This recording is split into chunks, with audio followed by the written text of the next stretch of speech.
Welcome to our YouTube channel Light Education. दोस्तों, आज इस सीरीज में हम सॉल्व करने वाले हैं पीईबी द्वारा जो पेपर करवाया गया था पुलिस कांस्टेबल रिक्रूटमेंट टेस्ट का 2017 को 14 सितंबर को 3 PM मतलब जो सेकेंड शिफ्ट में आपका एग्ज़ाम पेपर हुआ था उसका हम यहाँ पर 1 to 100 क्वेश्चंस को सॉल्व करेंगे। तो चलिए चलते हैं पहले क्वेश्चन की ओर। पहला क्वेश्चन यहाँ पर दिया है कि कुछ लड़कियों ने हाथ पकड़े हुए हैं। अब किन लड़कियों ने ज्योति के हाथ पकड़े हैं? तो ज्योति इसमें कहाँ पर है? ज्योति है यहाँ पर। इसने किस किस के हाथ पकड़े हैं? ऋतु के और सोना के। ये दोनों आपके किस ऑप्शन में दिए हैं? ऑप्शन नंबर 3 में। तो ये क्या हो जाएगा? इसका यहाँ पर आंसर हो जाएगा। चलिए अगले क्वेश्चन को देखते हैं। क्वेश्चन क्या दिया है यहाँ पर? ये कोड पर आधारित है। क्वेश्चन दिया है कि कार्गो का कोड दिया है OGRAC। कार्गो का कोड क्या दिया है? CARGO का कोड दिया है OGRAC, ये कोड दिया है। अगला दिया है ट्रेन का कोड क्या दिया है? NIART। किसका? TRAIN का कोड क्या दिया है? NIART। तो हमें निकालना है रेलवे का कोड। किसका निकालना है? रेलवे का। हमको निकालना है रेलवे का कोड RAILWAY का कोड निकालना है। अब पहले देखते हैं हम इनमें रिलेशन क्या दिया हुआ है। रिलेशन दिया है कि जो यहाँ पर पहला वर्ड है वो यहाँ पर कहाँ दिया है? लास्ट में। जो सेकंड है वो सेकंड लास्ट में, बीच का यहीं पर सेकंड लास्ट यहाँ पर सेकंड में दिया है और लास्ट कहाँ दिया है? फर्स्ट में। इसी तरीके से ये सारे वर्ड भी इसी तरीके से दिए हैं। अब इसमें क्या होगा? इसमें करेंगे तो लास्ट में कौन सा वर्ड आएगा? यहाँ पर R आएगा, उसके बाद यहाँ कौन सा आएगा? A, उसके बाद यहाँ वर्ड आएगा I और उसके बाद L यहाँ आएगा, W I की जगह पर आएगा, A आ जाएगा A की जगह पर और Y आ जाएगा यहाँ पर। तो YAWLIAR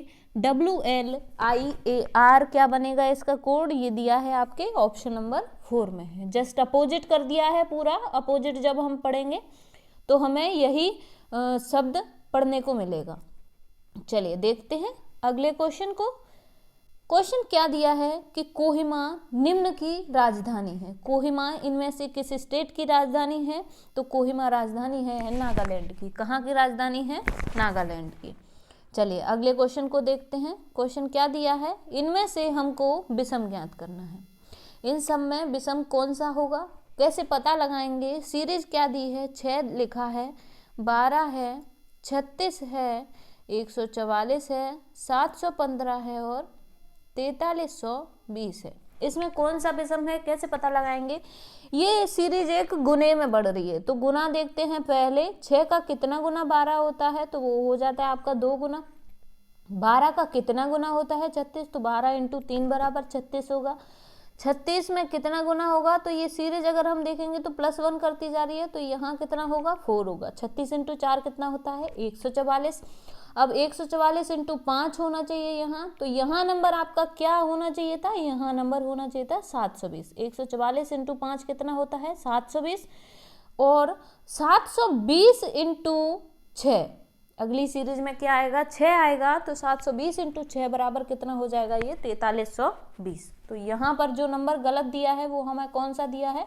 715 दिया है। तो ये ऑप्शन नंबर 3 यहाँ पर हम क्या कर देंगे? करेक्ट कर देंगे। चलिए अगले क्वेश्चन को देखते हैं। क्वेश्चन दिया है कि इनमें से एक विषम ज्ञात करना है। अब इनमें से एक विषम कैसे है? गणित और ज्यामिति, शिक्षक तथा छात्र, वायु तथा ऑक्सीजन और फूल तथा पंखुड़ी। तो यहाँ पर जो विषम होगा वो कैसे दिया है? जो पहला आपका वर्ड दिया है इस वर्ड के अंतर्गत अगला वर्ड आता है। मतलब गणित सब्जेक्ट के अंतर्गत ज्यामिति एक टॉपिक है। क्या है? टॉपिक है। इसी तरीके से वायु के अंतर्गत, वायु में बहुत सारी गैसें हैं जिनमें से एक क्या है? ऑक्सीजन है। फूल के भी बहुत पार्ट होते हैं, उनमें से एक पार्ट क्या है? यहाँ पंखुड़ी है। लेकिन शिक्षक तथा छात्र दोनों ही यहाँ पर सेपरेट पर्सनैलिटी हैं। तो जो ऑड हो जाएगा वो क्या हो जाएगा? आपका ऑप्शन नंबर 2।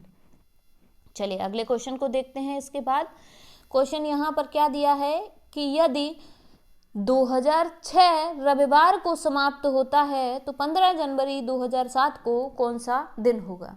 समाप्त कोई भी ईयर किस डेट को होती है? वो होती है 31 दिसंबर को। कब होती है कोई भी ईयर समाप्त? 31 दिसंबर को।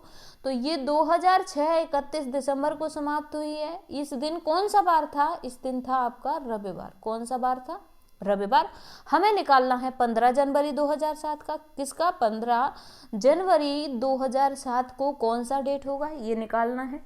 तो अब इनके और इनके बीच में डिफरेंस कितने दिन का है? डिफरेंस है इनके बीच में 15 दिन का। कितने दिन का डिफरेंस है? 31 दिसंबर के बाद 15 जनवरी के लिए कितने दिन होंगे? 15 दिन होंगे। तो 15 में से हम क्या करेंगे? 15 को डिवाइड कर देंगे 7 से, क्योंकि week wise repeat day change होते हैं। हर रविवार के बाद फिर सोमवार आता है। तो अब 7 से जब इसको हमने कैंसिल किया तो 14 तो कैंसिल हो गया और रिमाइंडर कितना बचा? 1। रिमाइंडर कितना बचा? 1।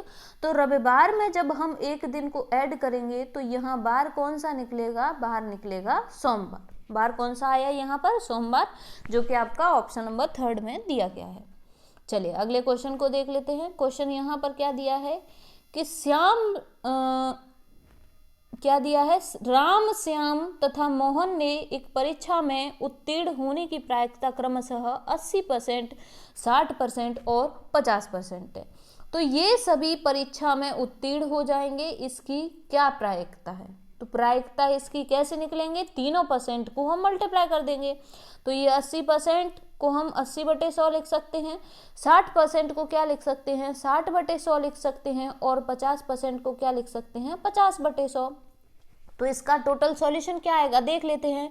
यहाँ ये 2 जीरो से ये 2 जीरो कैंसिल कर दी, 50 से ये कैंसिल कर दिया 2 बार, 2 से ये कैंसिल कर दिया 4 बार, और 4 से 100 कितनी बार कैंसिल हो जाएगा? 25 बार। तो फैक्टर यहाँ पर हमारे पास जो फ्रैक्शन बचा, जो भिन्न बचा, वो क्या बचा? 6/25। 6/25 की जब हम वैल्यू निकालेंगे तो क्या कर देंगे हम? इसमें इस तरीके से लिख देंगे इसको, 6 को इधर हम अगर इसमें 100 का दोनों तरफ हम क्या करते हैं? 100 का मल्टीप्लाई और 100 का डिवाइड कर देते हैं। 100 का जब इसमें हम डिवाइड करेंगे तो दशमलव कहाँ आ जाएगा? यहाँ पर। ये हमने कैंसिल कर दिया।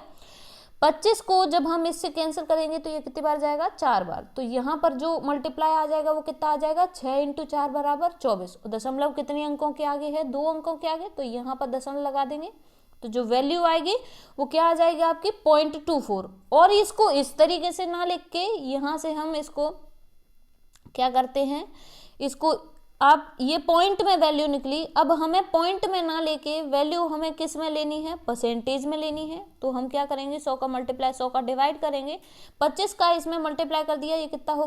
डिवाइड कर दिया, ये कितना हो गया आपका? 24। 24/100, और 24/100 को क्या लिख सकते हैं हम? 24%। तो आंसर क्या आ जाएगा आपका? Option number 1। चलिए अगले क्वेश्चन को देखते हैं। क्वेश्चन क्या दिया है? ये कोड पर आधारित क्वेश्चन है। इसमें क्वेश्चन में दिया है कि इसका कोड हमें दिया है ये, और इसका कोड दिया है होली ग्रेट सेंट, इसका कोड दिया है नेक्स्ट हॉलीडे। तो इस भाषा में सेंट का कोड क्या होगा? SAINT का कोड क्या होगा? तो कैसे निकालेंगे ये? SAINT जो वर्ड है वो हमें दिया किस कोड में है? वो हमें दिया है इसमें। अब इसमें इसका कोड हमें क्या दिया है? यहाँ पर दिया है।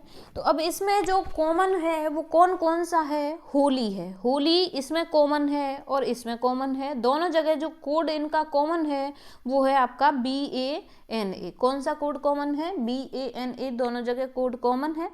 अब वर्ड देखना है हमें ग्रेट। ग्रेट कहाँ पर दिया है? ग्रेट इसमें दिया है। तो दोनों जगह इसका जो कॉमन वर्ड आएगा वो क्या आ जाएगा आपका? सिन, CIN। तो जो एक वर्ड बचा सेंट के लिए, SAINT के लिए जो एक वर्ड बचा वो क्या हो जाएगा आपका? GOAP। क्या हो जाएगा?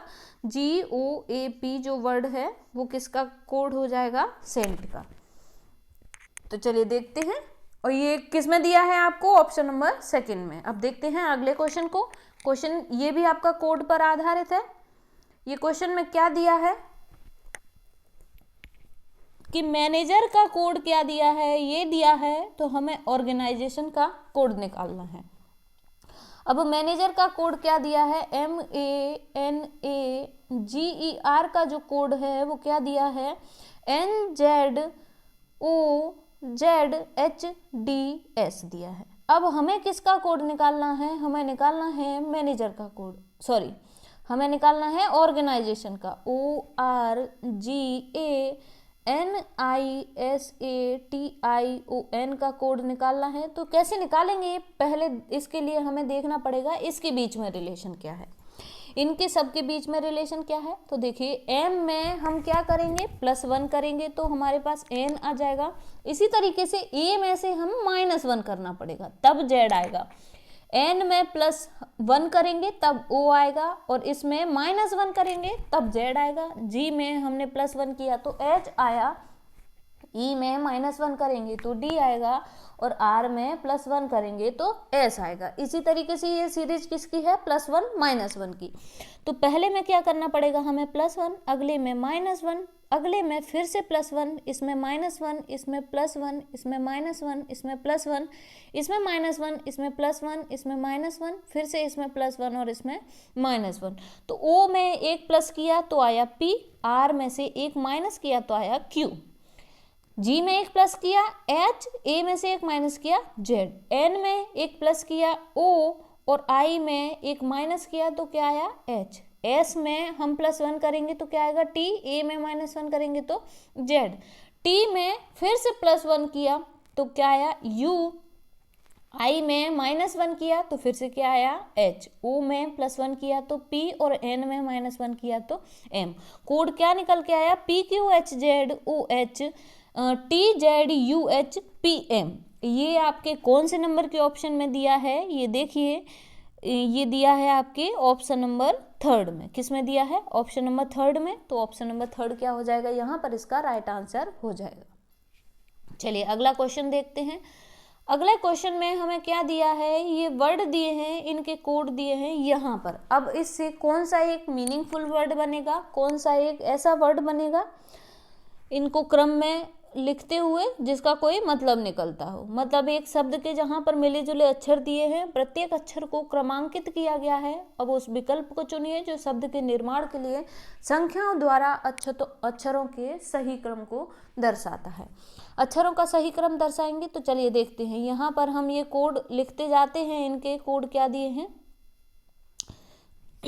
सॉरी, यहाँ पर कोड लिखेंगे। ये 3 का कोड यहाँ पर हमें क्या दिया है, P दिया है, और 2 का कोड क्या दिया है, L दिया है। 5 का कोड यहाँ पर क्या दिया है, A दिया है, और 6 का कोड क्या दिया है यहाँ पर, सॉरी 4 का कोड यहाँ पर क्या दिया है, N दिया है, N, और 6 का कोड दिया है E, और 1 का कोड दिया है T। तो ये वर्ड आ गया पहला आपका। वैसे तो हमें ये ऑप्शन देखने पर ही पता चल रहा है कि प्लेनेट एक वर्ड होता है जिसका मतलब क्या होता है, ग्रह।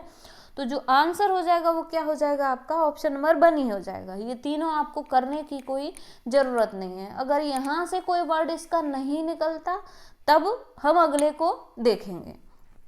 चलिए चलते हैं अब अगले क्वेश्चन की ओर। क्वेश्चन दिया है यहाँ पर कि एक कार प्रदर्शनी में विभिन्न कारों को एक पंक्ति में रखा गया है।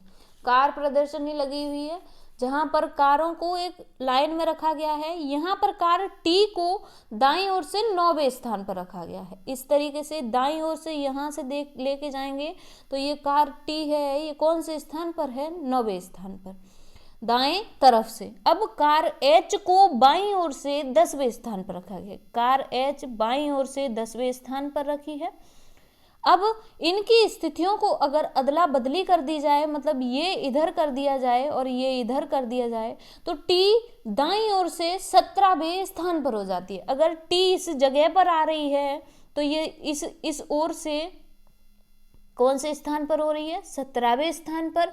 तो H बाईं ओर से 18 स्थान पर रहता है, और ये बाईं ओर से कौन से स्थान पर हो रहा है, यहाँ पर 18 स्थान पर कौन है, H है। इसका स्थान ये है, इसका स्थान ये है। पहले इनके स्थान क्या थे, ये थे।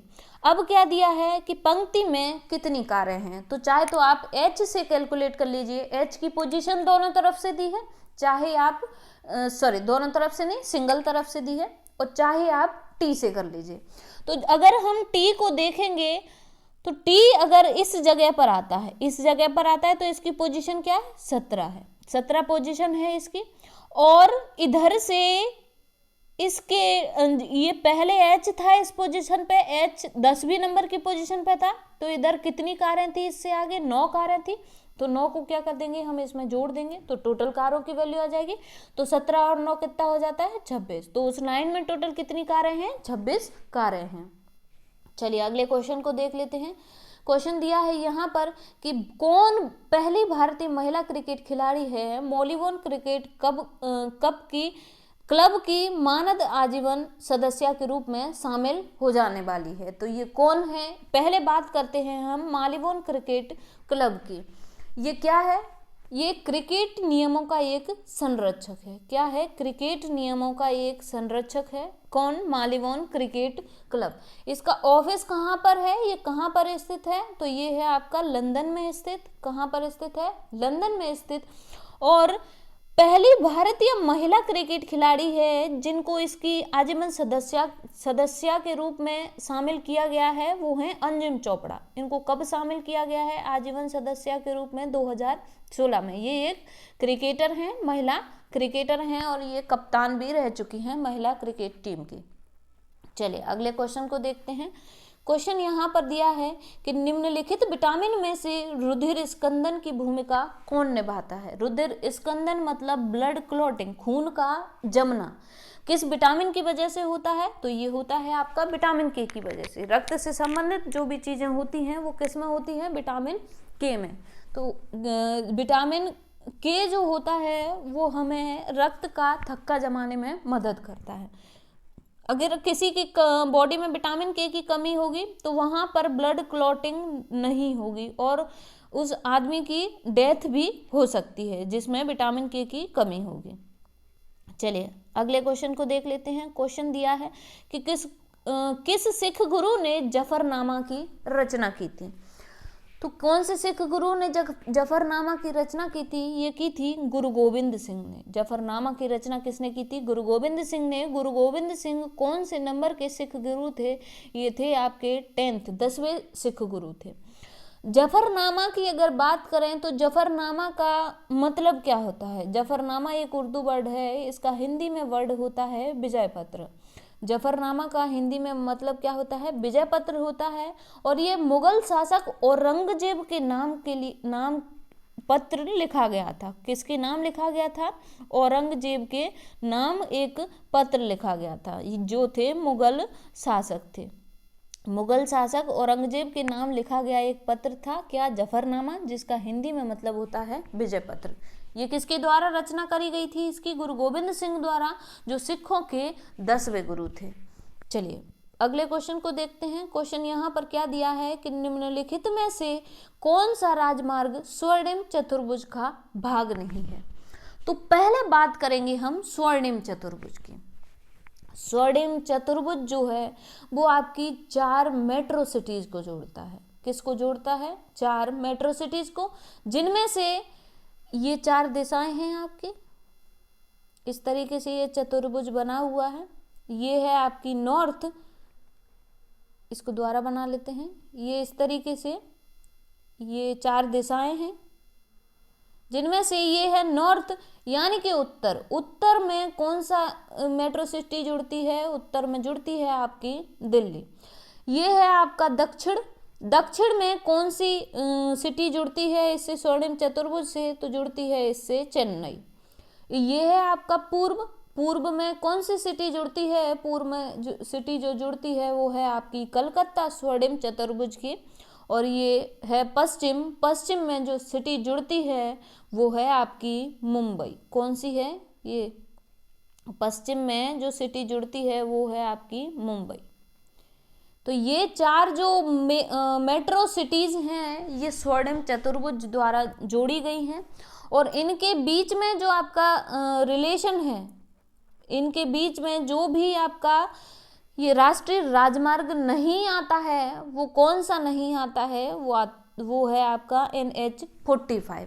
क्योंकि ये राजमार्ग पूरी तरह MP और छत्तीसगढ़ में फैला हुआ है। ये राजमार्ग पूरी तरह एमपी और छत्तीसगढ़ में है, मध्य प्रदेश और छत्तीसगढ़ में। बाकी ये तीनों राजमार्ग हैं, ये कहीं ना कहीं इसमें टच होते हैं, कहीं ना कहीं से टच होते हैं। सिर्फ ये NH45 है, यही टच नहीं होता। तो आंसर क्या हो जाएगा इसका आपका NH45। चलिए अगले क्वेश्चन को देख लेते हैं। क्वेश्चन क्या लिखा है यहाँ पर कि निम्नांकित में से कौन सा जिला मालवा क्षेत्र के अंतर्गत नहीं आता है। तो शाजापुर आपका मालवा क्षेत्र में आता है, देवास और रतलाम भी मालवा क्षेत्र में आते हैं, लेकिन जो मंडला जिला है वो मालवा क्षेत्र के अंतर्गत नहीं आता है। कौन सा नहीं आता है? मंडला जिला मालवा क्षेत्र के अंतर्गत नहीं आता है। चलिए अगले क्वेश्चन को देख लेते हैं। क्वेश्चन क्या दिया है कि हाउस ऑफ एल्डर्स किसे कहा जाता है? इनमें से ऑप्शन है विधानसभा, ग्राम सभा, राज्यसभा या लोकसभा। तो हाउस ऑफ एल्डर्स यानी क्या होता है? बड़े होते हैं। तो हाउस ऑफ एल्डर्स किसको बोला जाएगा? हाउस ऑफ एल्डर्स बोला जाएगा राज्यसभा को। किसको बोला जाएगा? राज्यसभा को, जिसको हम इंग्लिश में अपर हाउस भी बोलते हैं। क्या बोलते हैं? यहाँ से इंग्लिश में इसको अपर हाउस भी बोला जाता है। राज्यसभा को क्या बोला जाता है? अपर हाउस बोला जाता है, और इसको हाउस ऑफ एल्डर्स भी बोला जाता है। अब बात करें अगर लोकसभा की, तो लोकसभा को क्या बोला जाता है? लोकसभा को बोला जाता है लोअर हाउस। क्या बोला जाता है? लोकसभा को लोअर हाउस बोला जाता है। और यहाँ पर इसको एक और बोला जाता है, इसको बोला जाता है हाउस ऑफ पीपल्स। क्या बोला जाता है? हाउस ऑफ पीपल्स भी बोला जाता है। लोकसभा को हाउस ऑफ पीपल और लोअर हाउस बोला जाता है। हाउस ऑफ एल्डर्स किसको बोला जाता है? राज्यसभा यानी कि अपर हाउस को। तो आंसर क्या हो जाएगा आपका इसका? राज्यसभा। चलिए अगले क्वेश्चन को देख लेते हैं। क्वेश्चन यहाँ पर क्या दिया है कि इलाहाबाद में त्रिवेणी संगम किन 3 नदियों का संगम स्थल माना जाता है? तो जो त्रिवेणी संगम है वो किसका संगम है? वो है आपका गंगा, यमुना, सरस्वती का। बहुत ही फेमस ये क्वेश्चन है, ज़्यादातर सबको रटा हुआ होगा कि जो इलाहाबाद में त्रिवेणी संगम है वो किसका है? गंगा, यमुना और सरस्वती 3 नदियों का संगम है। और इलाहाबाद का नाम बदल के अभी क्या कर दिया गया है? इलाहाबाद का नाम बदल के कर दिया गया है प्रयागराज। क्या कर दिया गया है? इलाहाबाद का नाम बदल के प्रयागराज कर दिया गया है। चलिए अगले क्वेश्चन को देख लेते हैं। क्वेश्चन यहाँ पर क्या दिया है कि भारतीय राज्य में प्रत्येक वर्ष दिसंबर में हॉर्नबिल महोत्सव मनाया जाता है। तो भारत के किस राज्य में दिसंबर में ये हॉर्नबिल महोत्सव मनाया जाता है? तो ये मनाया जाता है आपका नागालैंड में। कहाँ पर मनाया जाता है हॉर्नबिल महोत्सव? नागालैंड में प्रत्येक वर्ष दिसंबर में मनाया जाता है। चलिए अगले क्वेश्चन को देख लेते हैं। क्वेश्चन दिया है कि भीमबेटका की जो गुफाएं हैं और आश्रय है एक स्थल है। तो भीमबेटका की गुफाएं किस में शामिल हैं? ये शामिल हैं आपकी यूनेस्को वर्ल्ड हेरिटेज यानी कि यूनेस्को विश्व धरोहर में शामिल हैं। किसकी? भीमबेटका की गुफाएं। ये कहाँ पर स्थित हैं? ये रायसेन जिले में स्थित हैं, मध्य प्रदेश के। कहाँ पर? मध्य प्रदेश के रायसेन जिले में स्थित है। चलिए अगले क्वेश्चन को देखते हैं। क्वेश्चन यहाँ क्या है कि महात्मा गांधी राष्ट्रीय समुद्र उद्यान कहाँ पर स्थित है? तो महात्मा गांधी राष्ट्रीय समुद्री जो उद्यान है वो कहाँ पर स्थित है? वो है आपका पोर्ट ब्लेयर में। पोर्ट ब्लेयर कहाँ पर है? ये है आपका अंडमान निकोबार में। कहाँ पर है? अंडमान एंड निकोबार में ये स्थित है। क्या? Port Blair. यहाँ पर क्या स्थित है? महात्मा गांधी राष्ट्रीय समुद्री उद्यान। और इसकी स्थापना यानी कि इसका एस्टेब्लिशमेंट कब हुआ था? इसका स्थापना हुई थी 1983 में।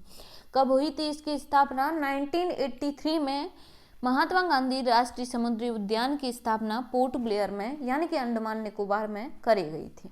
चलिए अगले क्वेश्चन को देखते हैं। क्वेश्चन यहाँ पर क्या दिया है कि मध्य प्रदेश में किसकी मृत्यु के बाद मराठाओं ने अधिकार प्राप्त कर लिया गया था? तो ये युद्ध था जिसमें मराठाओं का अधिकार मध्य प्रदेश पे हो गया था।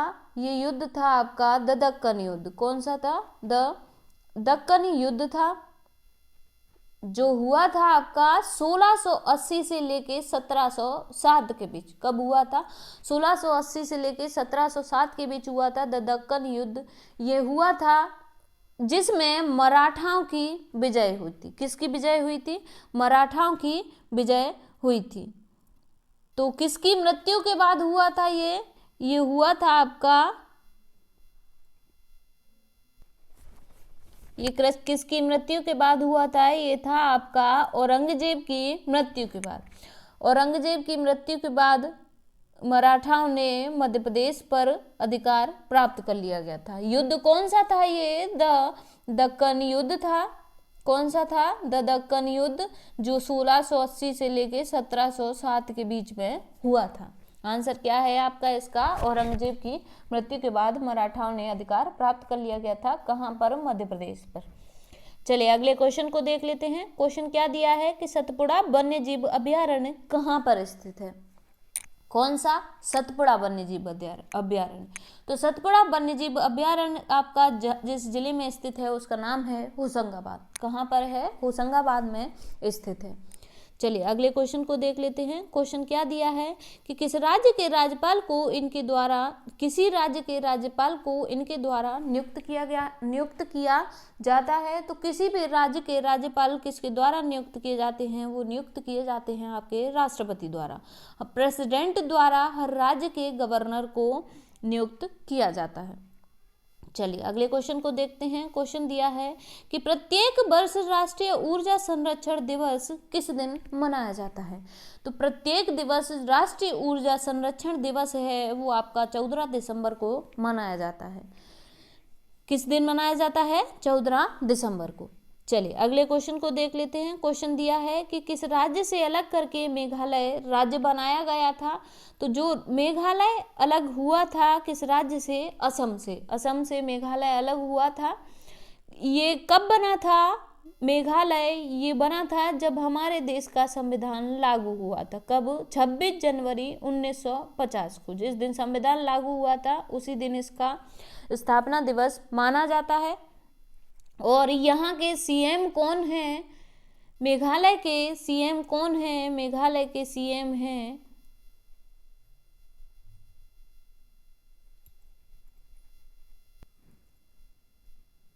मेघालय के सीएम की बात कर रहे थे।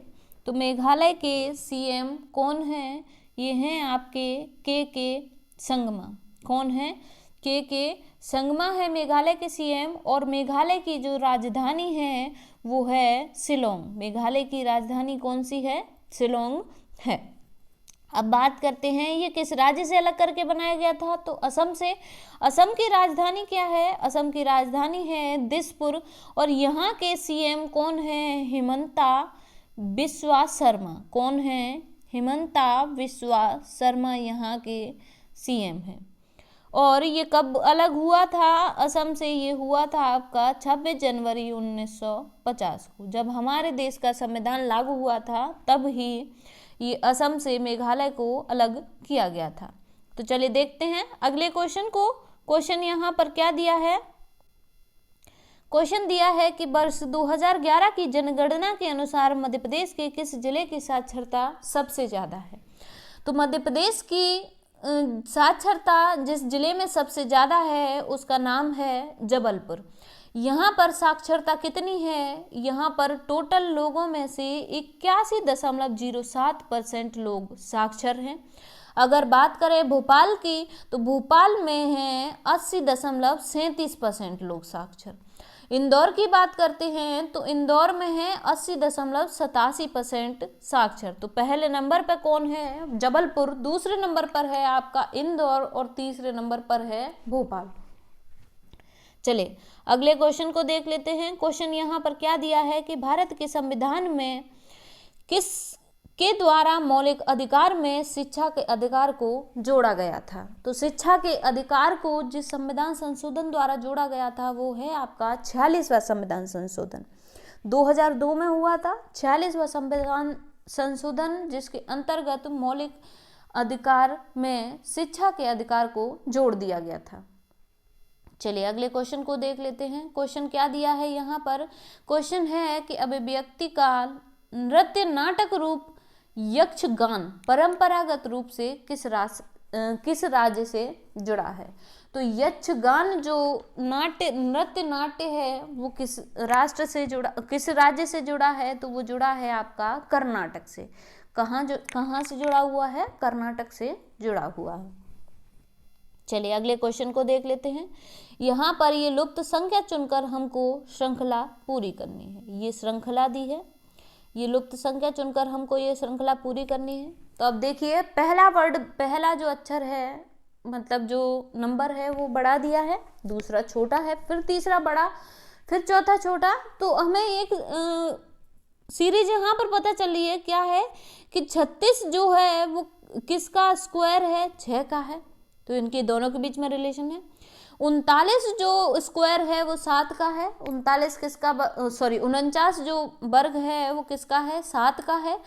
64 वर्ग है वो है आपका 8 का। तो 81 किसका वर्ग निकलेगा? 81 निकलेगा आपका 9 का वर्ग। 9 किस में दिया है? आपके ऑप्शन नंबर 4 में दिया है। आंसर क्या आ जाएगा आपका? 9। चलिए अगले क्वेश्चन को देखते हैं। यहाँ पर यह क्वेश्चन आपका कथन और निष्कर्षों पर आधारित है। कथन यहाँ पर क्या दिए हैं इंग्लिश में देख लेते हैं, क्योंकि यहाँ पर ये क्वेश्चन थोड़ा कटा हुआ है। क्या दिया है यहाँ पर? क्वेश्चन दिया है कि सम वोबल आर कॉन्सोनेंट। क्या है? Some vowel are consonant.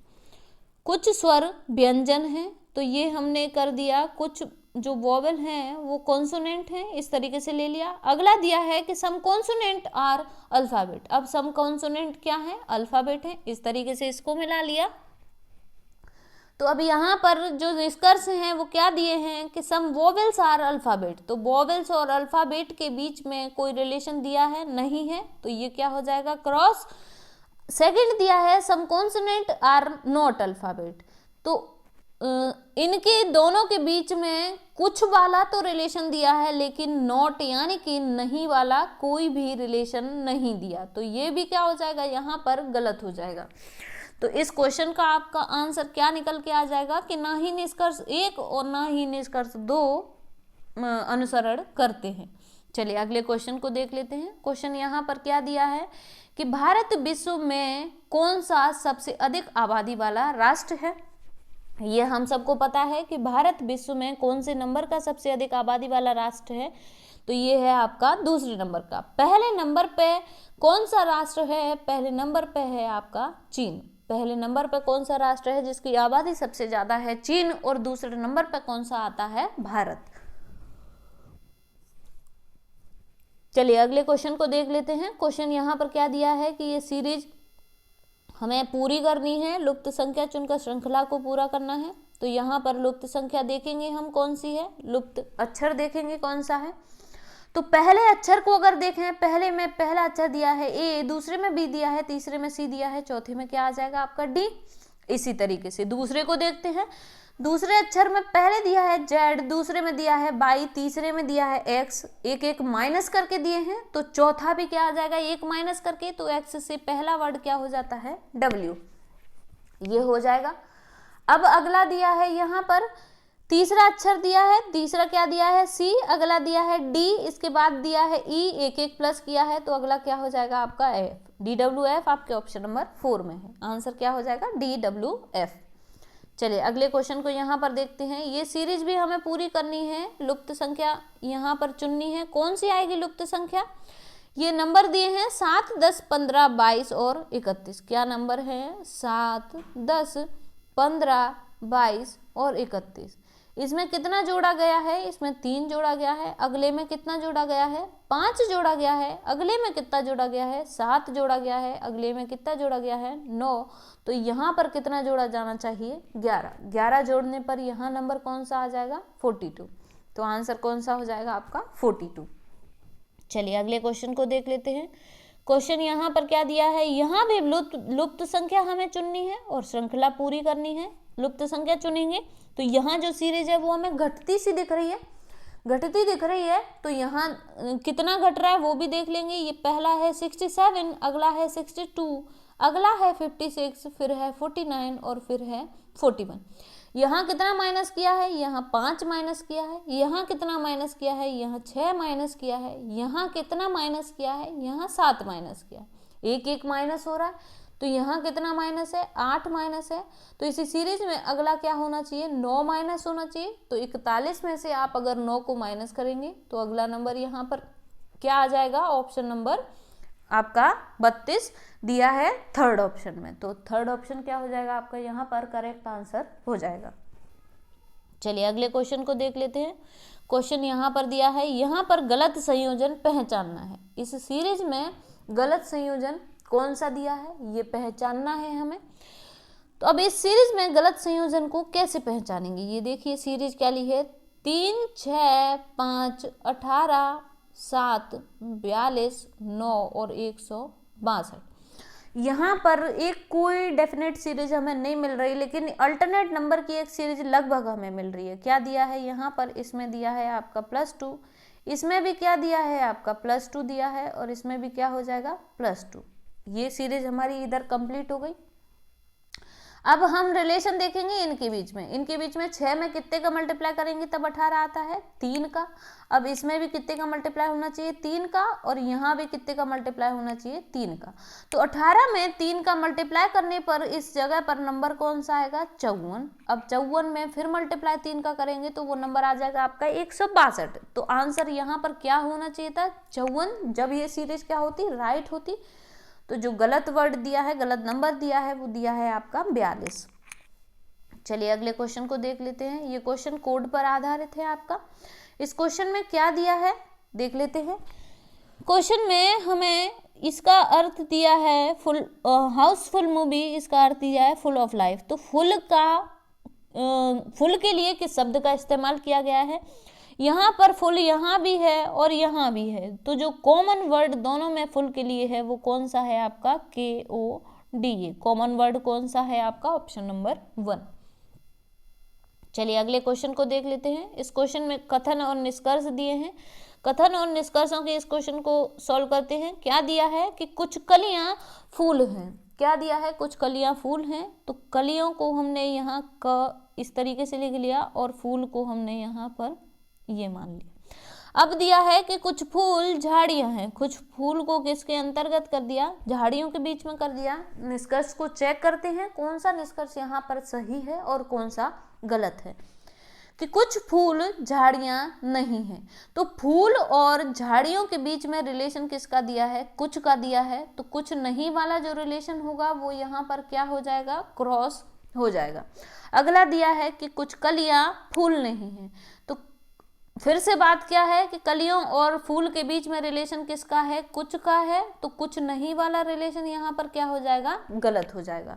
तो आंसर क्या हो जाएगा आपका कि ना ही निष्कर्ष 1 और ना ही निष्कर्ष 2 अनुसरण करते हैं।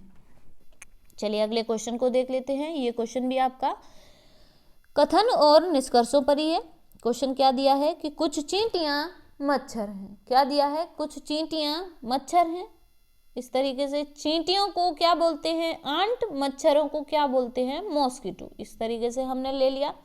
अब दिया है कि कुछ चींटियां मकड़ी हैं। तो कुछ चींटियों को, मकड़ी को क्या बोला जाता है, स्पाइडर। इस तरीके से हमने ये ले लिया। अब दिया है कि कुछ मच्छर मकड़ी नहीं है। तो कुछ मच्छर मकड़ी नहीं है। मच्छर कौन से हैं, ये मॉस्किटो, और मकड़ी कौन सी है, ये स्पाइडर। तो कुछ वाला रिलेशन हमें यहाँ दिया है, लेकिन कुछ नहीं वाला रिलेशन नहीं दिया। अगला दिया है कि कुछ मच्छर मकड़ी हैं।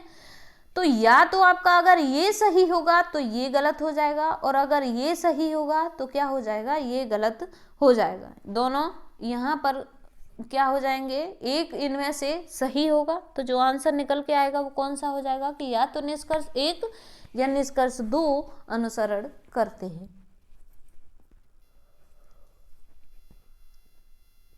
चलिए अगले क्वेश्चन को देख लेते हैं। ये क्वेश्चन भी आपका कथन और निष्कर्षों पर आधारित है।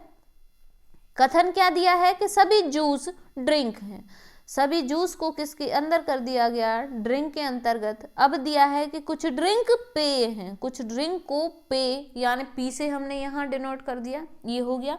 अब निष्कर्ष देखते हैं कि कुछ जूस पेय हैं। तो जूस और पेय के बीच में रिलेशन नहीं दिया, तो ये क्या हो जाएगा, क्रॉस। अगला दिया है कि कुछ पेय जूस हैं। तो ये अपोजिट इनका रिलेशन भी नहीं दिया, तो ये भी क्या हो जाएगा यहाँ पर क्रॉस। तो आंसर क्या आ जाएगा आपका, ना ही निष्कर्ष 1 और ना ही निष्कर्ष 2 अनुसरण करते हैं।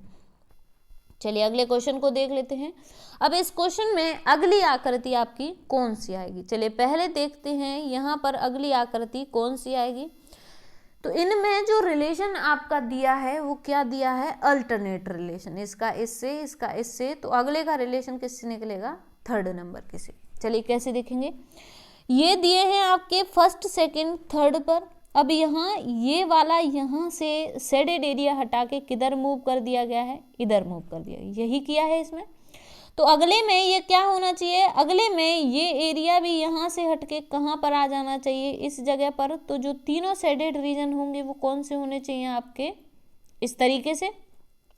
ये रिलेशन हमें यहाँ मिल गया, जो तीनों शेडेड रीजन आएंगे वो कौन से आएंगे, ये वाले आ जाएंगे। अब ये देखेंगे हम कौन से ऑप्शन में है। पहले हम इस वाले को भी मैच कर लेते हैं, किसको मैच कर लेते हैं, इसको इससे भी मैच कर लेते हैं। देखिए यहाँ पर ये तीनों शेडेड हैं, तो इसको यहाँ से इसको हटा के कौन सा एरिया शेडेड कर दिया गया है, ये कर दिया गया है। तो देखिए ये यहाँ पर सही है, तो अगला जो आंसर आएगा वो ये तीनों एरिया शेडेड होने चाहिए।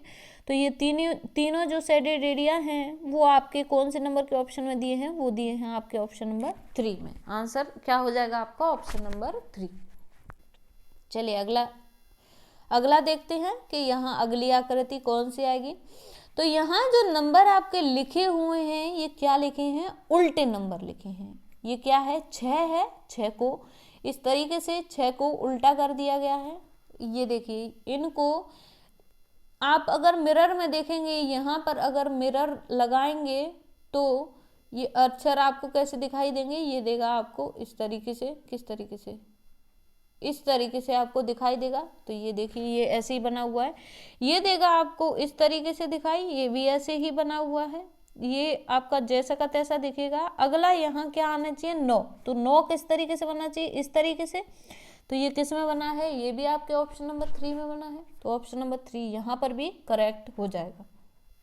चलिए अगले में देख लेते हैं, अगले में क्या दिया है। यहाँ पर इनको ओवरलैप करेंगे, इन दो वर्गों को एक दूसरे के ऊपर रखेंगे, अतिव्यापित करेंगे, तो कौन सा बन के आएगा। तो इसमें कितनी लाइन दी है, यहाँ पर इसमें दी है आपको 8 लाइनें, और इसमें कितनी दी हैं, यहाँ पर 6 लाइनें दी हैं।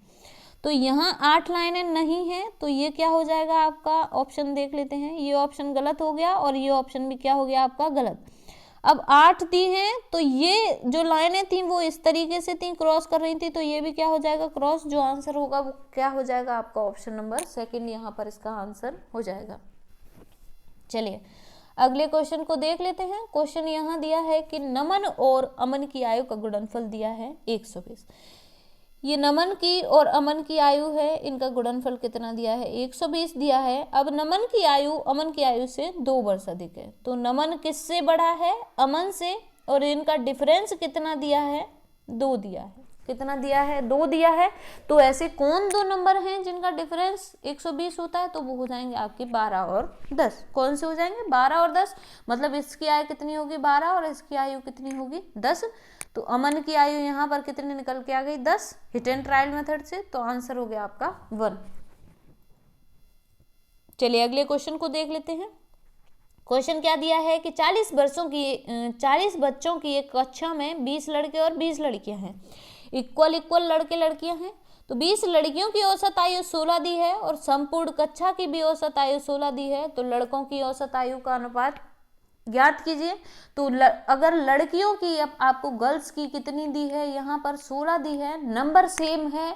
टोटल की कितनी दी है, औसत 16 दी है, तो बॉयज की भी कितनी निकलेगी, 16 ही निकलेंगी। इन दोनों की नंबर समान है, औसत समान है, तभी तो टोटल का औसत उतना ही निकल के आएगा। तो आंसर क्या हो जाएगा आपका, ऑप्शन नंबर 1। चलिए अगले क्वेश्चन को देख लेते हैं। क्वेश्चन दिया है कि एक व्यक्ति है, वो निश्चित दूरी से, एक व्यक्ति किसी निश्चित दूरी से एक ओर से चलकर दूसरी ओर सवारी की मदद से 37 मिनट में तय करता है। दोनों ओर से चलकर उसी दूरी को वह 55 मिनट में तय करता है। अगर दोनों ओर से सवारी की मदद से ले तो वह दूरी कितने समय में उसको तय करेगा। तो पहले दूरी क्या मान ली हमने, दूरी मान ली यहाँ पर x, क्या मान ली, दूरी। अब वो पहले क्या कर रहा है, पैदल जा रहा है, पैदल को क्या मान लिया हमने, p मान लिया। चलिए फिर कहाँ से जा रहा है वो, क्या बोलते हैं, सवारी से जा रहा है। तो ये x दूरी को वो किससे कर रहा है कवर, x दूरी को वो सवारी से यानी कि s से कवर कर रहा है। टाइम उसको कितना लग रहा है, 37 मिनट। मिनट को घंटे में चेंज करने के लिए हम क्या कर देंगे, 60 कर देंगे। डिवाइड बाय हमने कितना कर दिया, 60 कर दिया। ये 60 भी ना करें तो इसको हम सिंपली यहाँ 37 तक ही रहने देते हैं। चलिए ये आ गया।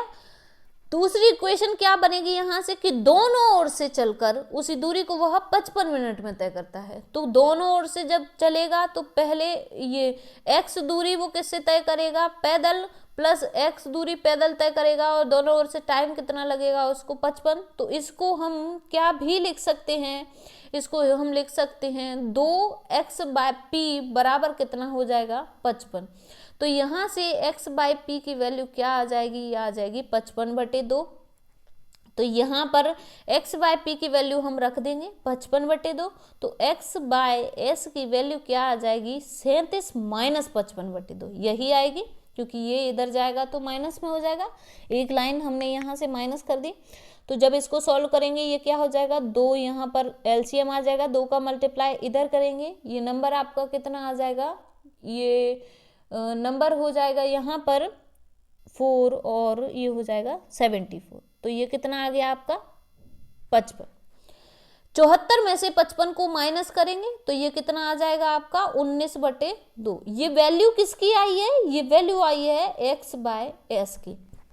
हमें किसकी निकालनी थी कि अगर दोनों ओर से वह सवारी की मदद ले तो वह दूरी तय करने में उसको कितना वक्त लगेगा।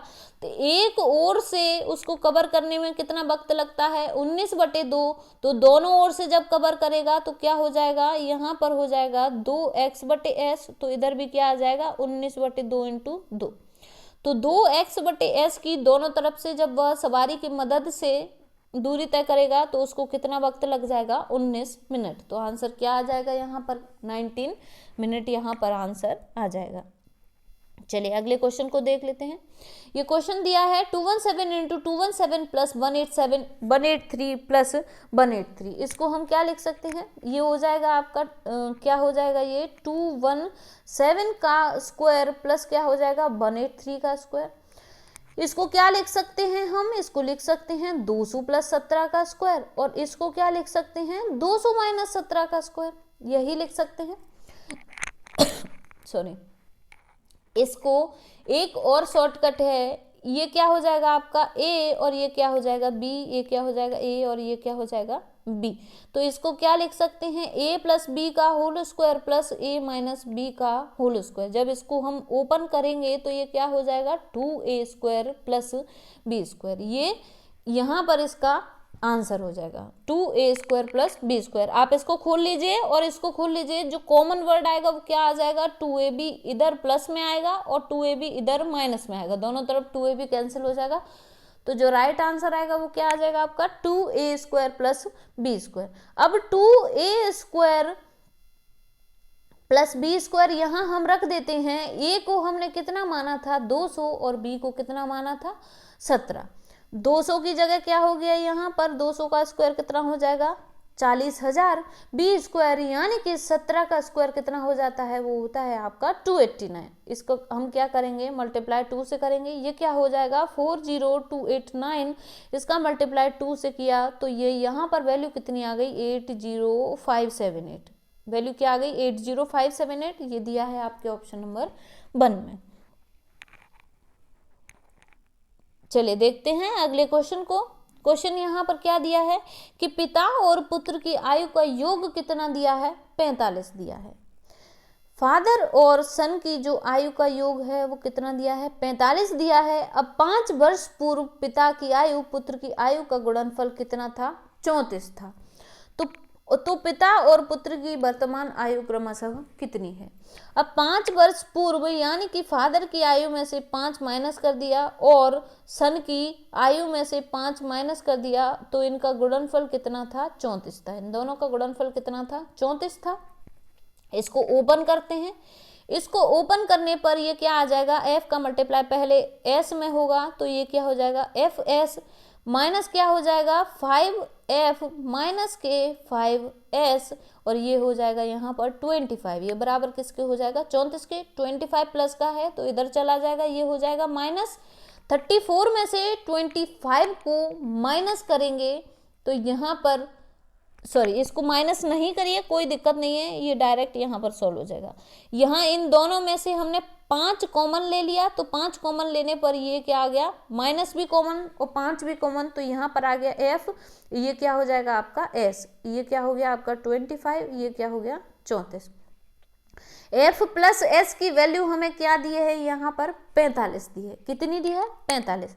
45 इंटू 5 कितना होता है, 45 इंटू 5 होता है 225, प्लस कितना हो गया 25, ये किस में था माइनस में था, ये आ गया आपका f और s, ये बराबर किसके दिया है 34 के। तो माइनस के 225 में से प्लस के 25 माइनस हम करेंगे तो कितना आ जाएगा 200 माइनस में, तो 200 को जब इधर लेकर आएंगे तो यहाँ पर 200 को जब इधर लेकर आएंगे तो 34 में क्या हो जाएगा ऐड, तो ये नंबर टोटल मिला के क्या आ जाएगा 234।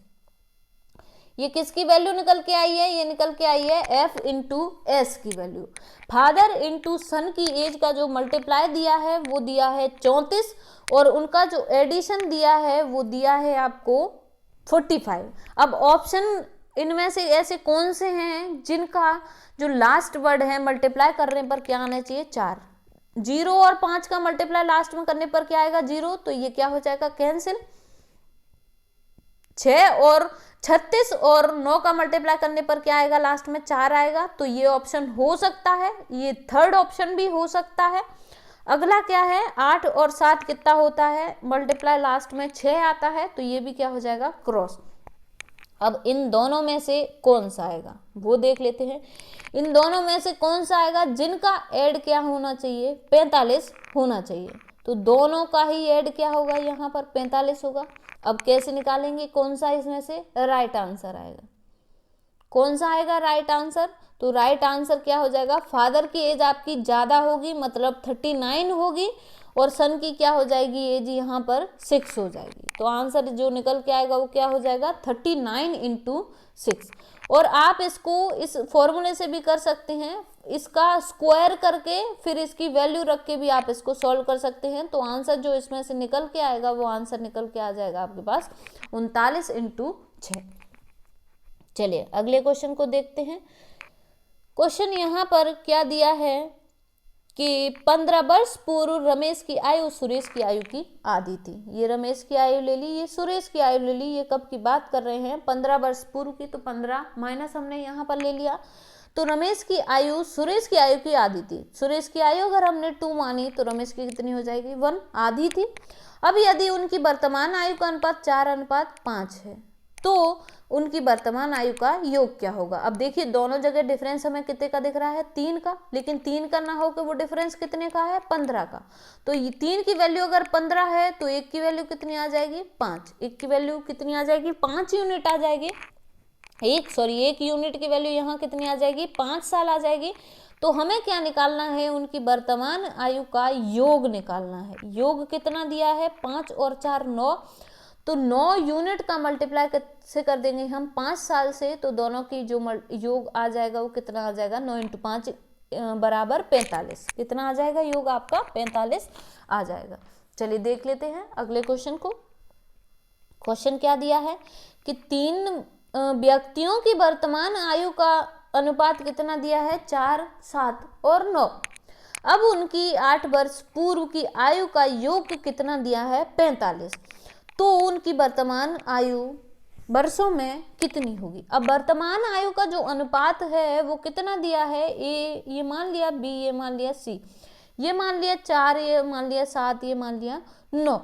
अब उनकी 8 वर्ष पूर्व की आयु का योग कितना था 56 था। अगर इसको 4x माना, इसको 7x माना, इसको 9x माना, तो तीनों में से हम कितना कितना माइनस करेंगे 8 8 माइनस करेंगे, और इनका जो योग यानी कि योग इसका और प्लस इसका योग कितना होगा, योग हो जाएगा आपके पास 56। एक्स वाली वैल्यूज को अलग जोड़ लेंगे तो ये कितनी हो जाएगी 4, 7 और 9, ये कुल मिला के कितनी होगी, ये हो जाएगी आपकी 26।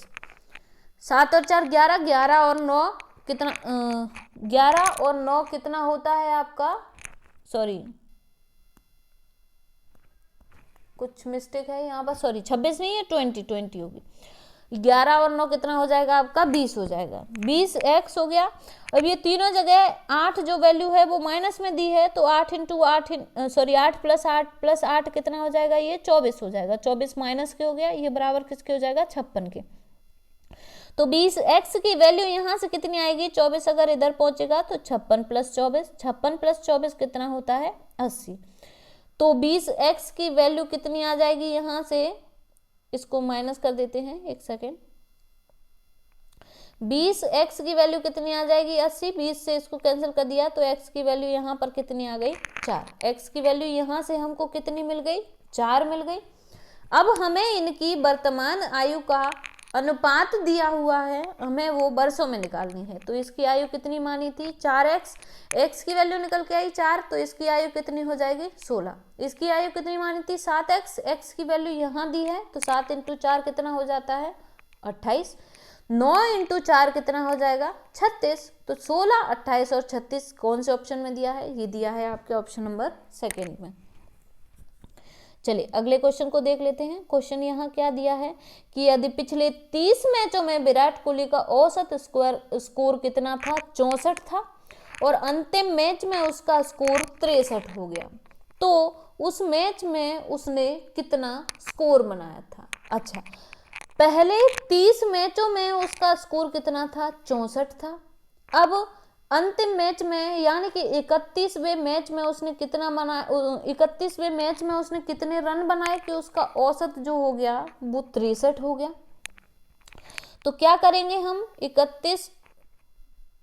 31 का मल्टीप्लाई किससे करेंगे 63, तो ये क्या आ जाएगा अब का स्कोर आ जाएगा और ये क्या आ जाएगा पहले का स्कोर। तो इस वैल्यू में से इस वैल्यू को माइनस करेंगे तो हमें किसका मिल जाएगा, उस मैच का स्कोर मिल जाएगा। तो 31 × 63 कितना होता है 1953 और 30 × 64 कितना होता है 1920। तो डिफरेंस कितने का आया 33 का, मतलब अंतिम मैच यानी कि 31वें मैच में कितने रन बने थे 33 रन बने थे। चलिए अगले क्वेश्चन को देख लेते हैं। क्वेश्चन यहाँ पर क्या दिया है कि एक व्यापारी के पास 100 किलोग्राम चीनी थी जिसका कुछ हिस्सा 8% के लाभ पर बेचा जाता है, शेष को 18% के लाभ पर बेचा जाता है, उसके द्वारा कुल लाभ 10% है। तो उसने चीनी को 18% के लाभ पर कितनी चीनी को बेचा। तो इस तरीके के जो भी क्वेश्चन है, एक सस्ती वैल्यू दी होती है, एक महंगी वैल्यू दी होती है और औसत हमें दिया है, तो इसको हम किससे सॉल्व करते हैं एलिगेशन के थ्रू। एलिगेशन में ये हमने छोटी वैल्यू लिख ली, यहाँ पर बड़ी वैल्यू लिख ली, बीच में थी जो औसत हमने लिख ली। इनका डिफरेंस निकालेंगे, इसका डिफरेंस कितना आया 8 और इसका डिफरेंस कितना आया 2। रेशियो जब इसका निकाला, रेशियो कितना निकल के आ गया 4:1। अब 18% के लाभ पर उसने कितना बेचा, 18% के लाभ पर बेची 1 यूनिट बेची। टोटल कितने में से 4 और 1 5 में से। अब 1/5 किसका है, तो ये किसका बात कर रहे हैं हम 100 किलोग्राम का। तो 1/5 किसका हिस्सा है 100 किलोग्राम का। 5 से इसको कैंसिल कर देंगे तो ये कितनी बार कैंसिल हो जाएगा 20 बार। आंसर क्या आ जाएगा आपका 20 किलोग्राम। चलिए अगले क्वेश्चन को देख लेते हैं। यहाँ पर अगला क्वेश्चन क्या दिया है कि यदि धारा के विपरीत दिशा में नाव की चाल 13 है, तो धारा के विपरीत दिशा में यानी कि अप स्ट्रीम में चाल कितनी है 13 है, जबकि धारा की दिशा में नाव की चाल 5 किलोमीटर प्रति घंटा है, यानी कि डी दिया है हमें 5 किलोमीटर प्रति घंटा। तो स्थिर जल में नाव की चाल क्या होगी, स्थिर जल में नाव की चाल क्या हो जाएगी। तो इन दोनों को जोड़ देंगे तो हमें नाव की चाल मिल जाएगी। इन दोनों को जोड़ के डिवाइड बाय 2 कर देंगे तो 13 + 5/2 कितना हो जाता है 18/2। ये कितना हो जाएगा आपका 9। आंसर क्या आ जाएगा 9। ये किसकी चाल पूछी थी, नाव की चाल। अगर हमें किसकी पूछी होती, धारा की चाल पूछी होती, तो क्या करते हम इनका डिफरेंस लेते। डिफरेंस कितना है 8 को डिवाइड कर देते 2 से, तो धारा की चाल यहाँ पर कितनी आ गई 4। अब देखिए ये नाव की चाल है, ये धारा की चाल है, तो एक दिशा में जब कोई चीजें जाएंगी तो यहाँ पर जो इस क्वेश्चन में आपकी जो वैल्यू दी है वो बिना सोचे समझे रख दी गई हैं, क्योंकि डाउन स्ट्रीम में यानी कि धारा की दिशा में हमेशा चाल क्या होती है, हाई होती है, और धारा की विपरीत दिशा में क्या होती है, कम होती है। तो हमें आंसर निकालना है, तो आंसर हमने निकाल दिया। आंसर क्या आ गया यहाँ पर 9 किलोमीटर प्रति घंटा। चलिए अगले क्वेश्चन को देख लेते हैं। क्वेश्चन यहाँ दिया है कि 120 मीटर लंबी ट्रेन 54 किलोमीटर प्रति घंटे की चाल से चल रही है। इसी दिशा में 90 किलोमीटर प्रति घंटे की चाल से आ रही 200 मीटर लंबी ट्रेन इसे पार करने में कितना समय लेगी। तो चलिए इस क्वेश्चन को कैसे सॉल्व करेंगे। दोनों ट्रेनों की लंबाई दी है, दोनों ट्रेनों की चाल दी है, हमें क्या निकालना है, समय। तो दोनों ट्रेनों की लंबाई को यहाँ पर जोड़ देंगे और चाल किस पर डिपेंड करेगी, रिलेटिव जो वेलोसिटी है वो डिपेंड करेगी दिशा पर, कौन सी दिशा में चल रहे हैं, सेम डायरेक्शन में है तो क्या हो जाएगा, 90 में से 54 को माइनस कर देंगे। सेम दिशा में क्या करते हैं हम, माइनस कर देते हैं, और अपोजिट विपरीत दिशा में क्या कर देते हैं, प्लस कर देते हैं। ये वैल्यू ऊपर हमको दूरी किस में दी है, मीटर में, ये किस में दी है, किलोमीटर प्रति घंटा में। तो इसको मीटर में चेंज करने के लिए हम 5/18 का डिवाइड कर देंगे। क्या कर देंगे यहाँ पर इसमें सॉरी नीचे वाली वैल्यू में 5/18 का मल्टीप्लाई कर देंगे, तो 18 कहाँ पहुँच जाएगा, ऊपर। चलिए अब यहाँ पर ये वैल्यू कितनी हो गई, 240 प्लस 120 कितना हो, सॉरी हाँ 240 प्लस 120 बराबर कितना हो गया, ये हो गया आपका 360। 90 में से 54 को माइनस किया तो ये वैल्यू आपकी कितनी हो गई, ये हो गई 36। ऊपर क्या है 18, नीचे क्या है 5। 36 से इसको कैंसिल कर दिया 10 बार, 5 से इसको कैंसिल कर दिया 2 बार। तो यहाँ पर क्या आ गया, यहाँ पर कुछ थोड़ा सा गड़बड़ हुआ है कुछ, ये क्या हो जाएगा, सॉरी ये 360 ना होके ये वैल्यू कितनी लिखी है यहाँ पर, ये होगी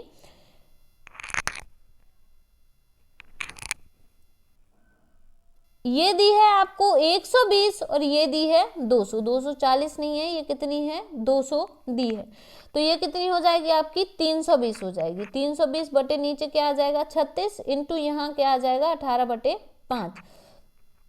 इससे कैंसिल कर दिया 18 से, इसको कैंसिल कर दिया 2 बार, 36 2 बार कैंसिल हो गया। 5 इंटू 2 10 होता है, 10 से ये 0 कैंसिल हो गई। तो यहाँ पर जो टाइम आ जाएगा वो क्या आ जाएगा आपका 32 सेकेंड। टाइम क्या आ जाएगा 32 सेकेंड।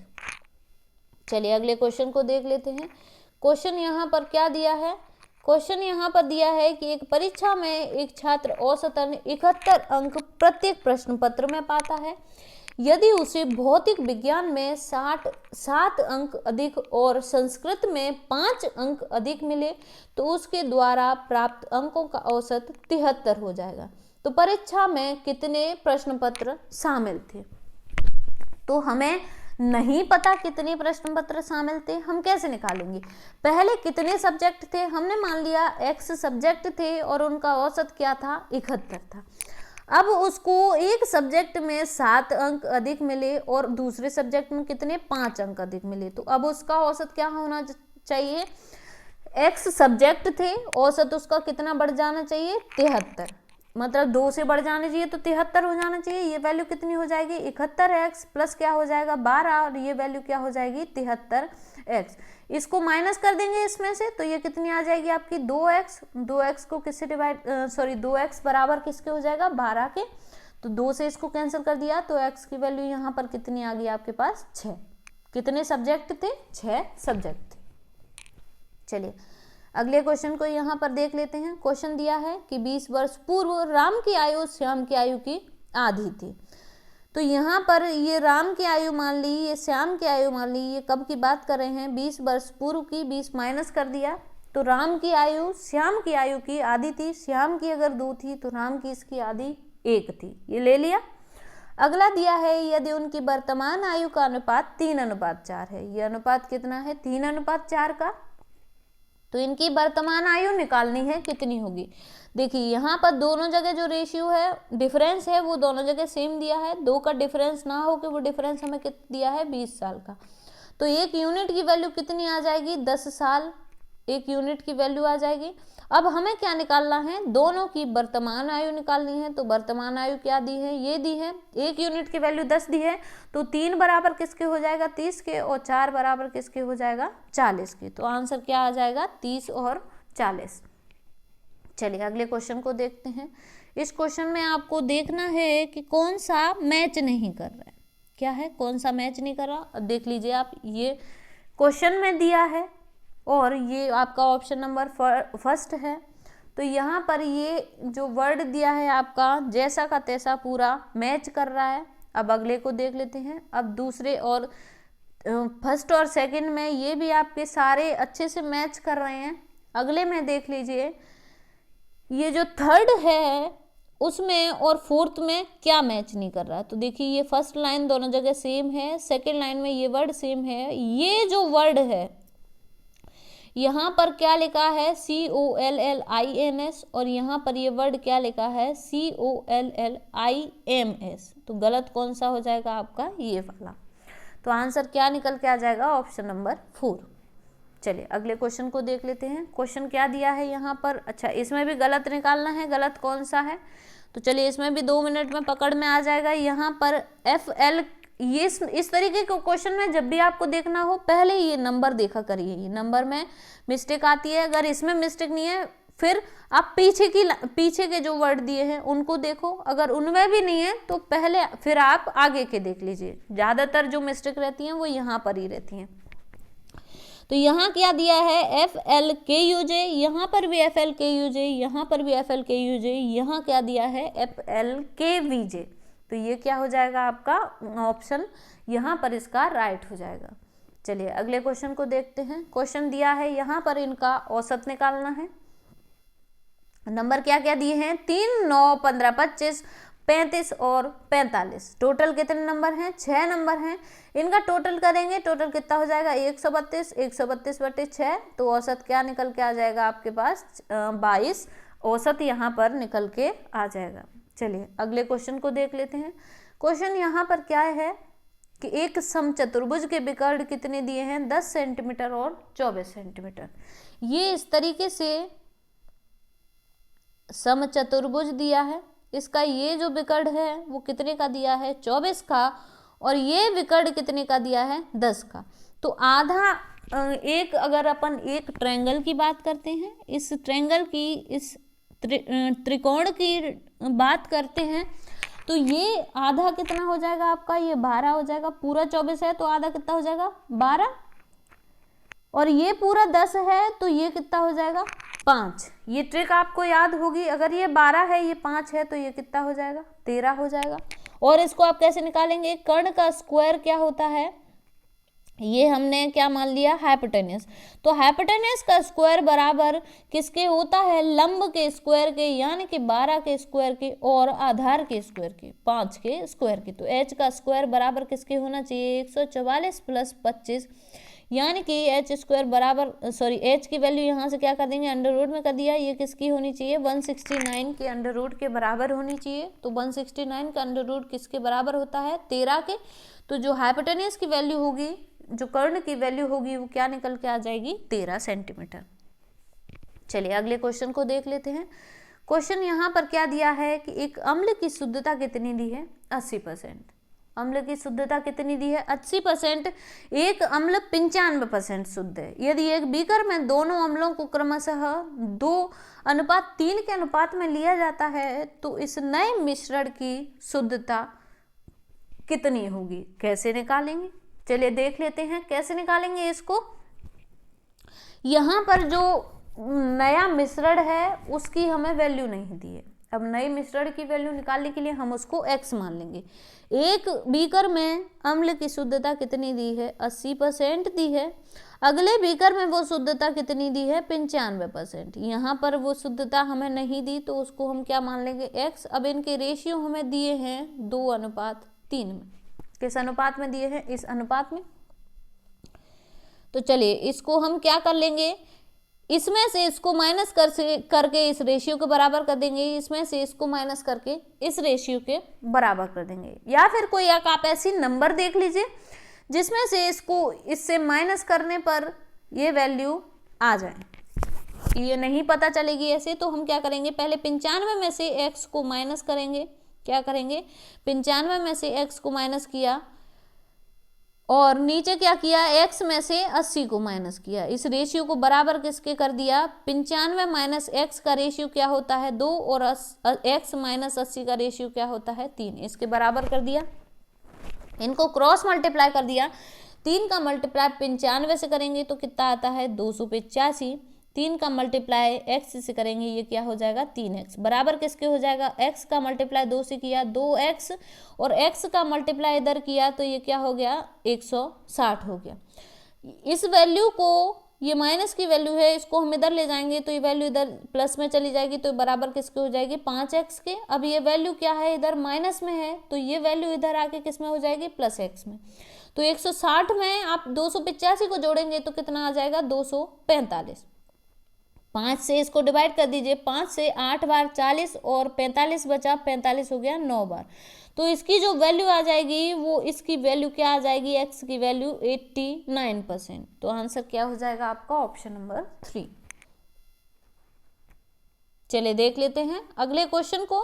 क्वेश्चन यहाँ पर क्या दिया हुआ है कि एक मकान में एक कमरे की ऊंचाई कितनी दी है 5 मीटर, इसकी लंबाई इसकी चौड़ाई की 3 गुनी है। हाइट कितनी दी है 5 मीटर दी है, लंबाई यानी कि लेंथ दी है 3 गुनी ब्रेड्थ की, ये ले लिया हमने, चौड़ाई की 3 गुनी दी है।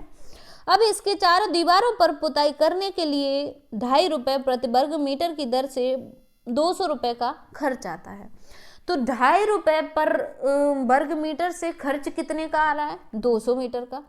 तो 200 मीटर में अगर हम डिवाइड कर देंगे 2.5 का तो हमें एरिया निकल के आ जाएगा। तो ये कितना हो जाता है 25 × 200, तो एरिया कितना निकल के आ जाएगा हमारे पास 80 वर्ग मीटर। एरिया कितना आ जाएगा 80 वर्ग मीटर, जिसका 2.5 रुपये प्रति वर्ग मीटर की दर से पुताई करने पर कितना रुपये लगेगा 200 रुपये। तो ये हमें एरिया मिल गया। अब क्या निकालना है कि इस फर्श पर 5 रुपये प्रति वर्ग मीटर की दर से कारपेट बिछाने का खर्च कितना आएगा। अब ये, इसके लिए हमको क्या करना पड़ेगा, ये इस तरीके से हमें पहले फ्लोर का निकालना पड़ेगा एरिया। फ्लोर का एरिया निकालने के लिए हमें यहाँ पर लेंथ और ब्रेड्थ की जरूरत पड़ेगी। अब देखिए ये इस तरीके से कोई कमरा है, ये इस तरीके से कोई कमरा है। यहाँ हमने क्या किया है, ये इस तरीके से हमने इसको बना दिया। ये जो ऊंचाई दी है, ये ऊंचाई हमको कितनी दी है, ये ऊंचाई दी है हमको 5 ऊंचाई दी है हमको। ये इसको हम अलग पेन से बनाते हैं। देखिए ऊंचाई कितनी दी है, यहाँ हमको 5 दी है ये ऊंचाई। ये लंबाई हमको नहीं दी, L दी है, और ये चौड़ाई यहाँ से यहाँ तक भी चौड़ाई हमको नहीं दी। ये क्या दिया है हमको, चौड़ाई दी है B और ये दिया है L। तो पहले हम क्या निकालेंगे, अगर हमें चारों दीवारों का निकालना है तो चारों दीवार हमारी कौन कौन सी हो जाएंगी, ये वाली और ये वाली और ये वाली। अब ये चारों दीवारें निकालने के लिए हम क्या करेंगे, आमने सामने की दीवारें बराबर होती हैं तो 2 से कर देंगे। एक में क्या आ जाएगा, ये B × H, तो B कितना दिया है, ये हमने B × H कर दिया। दूसरे में क्या आ जाएगा, दूसरे में ये L है, L × H, ये हो जाएगा L × H। ये बराबर किसके हो जाएगा 80 के। बराबर किसके हो गया 80 के हो गया। 2 से इसको कैंसिल कर दिया, ये 40 हो गया। B हमने B ही ले लिया और H कितना दिया है 5, तो ये कितना हो गया आपका 5B। L कितना दिया है 3B के बराबर, तो 3B × 5 कितना हो जाएगा 15B। ये किसके बराबर दिया है 40 के। तो 5B और 15B कितना हो जाता है 20B। 20B बराबर दिया है 40 के। 20 से इसको कैंसिल कर दिया है 2 बार, तो B की वैल्यू यहाँ पर कितनी आ गई 2। B की वैल्यू हमें यहाँ से कितनी मिल गई है, B की वैल्यू मिल गई है 2, और यहाँ से L की वैल्यू कितनी हो जाएगी 2 × 3, तो L की वैल्यू हो जाएगी 6। ये तीनों वैल्यू हमें मिल गई। H मिल गया 5, B मिल गया 2, L मिल गया हमको 6। अब हमें क्या निकालना है फर्श की, तो नीचे की L और B कितनी हो जाती हैं, नीचे की जब हम इस फर्श की चौड़ाई निकालेंगे तो इस फर्श की चौड़ाई निकालने के लिए इसका एरिया क्या हो जाएगा, लेंथ इंटू ब्रेड्थ। तो एरिया बराबर क्या हो जाएगा, 6 इंटू यहाँ पर 2 मतलब हो गया 12। 12 का मल्टीप्लाई हमको कितने से करना है, 5 रुपये वर्ग मीटर की दर से कारपेट बिछाना है। तो 12 इंटू क्या हो जाएगा 5। तो आंसर क्या आ जाएगा 12, 5 बराबर 6। 12 इंटू 5 कितना हो जाता है 60।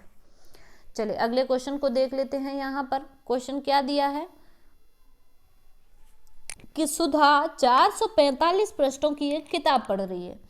वह अब तक 157 पृष्ठ पढ़ चुकी है और यदि वह 24 पृष्ठ प्रतिदिन पढ़ती है तो पूरी किताब पढ़ने में उसको कितना समय लगेगा।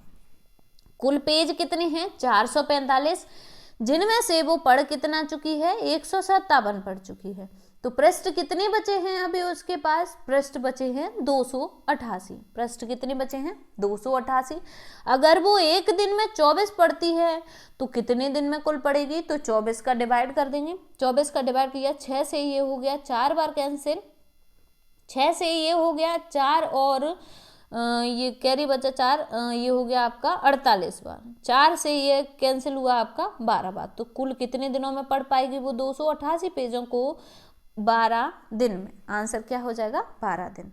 चलिए अगले क्वेश्चन को देख लेते हैं। क्वेश्चन यहाँ पर क्या दिया है कि ए का वेतन बी के वेतन से 60% अधिक है। कितना दिया है, ए का वेतन बी के वेतन से 60% अधिक दिया है।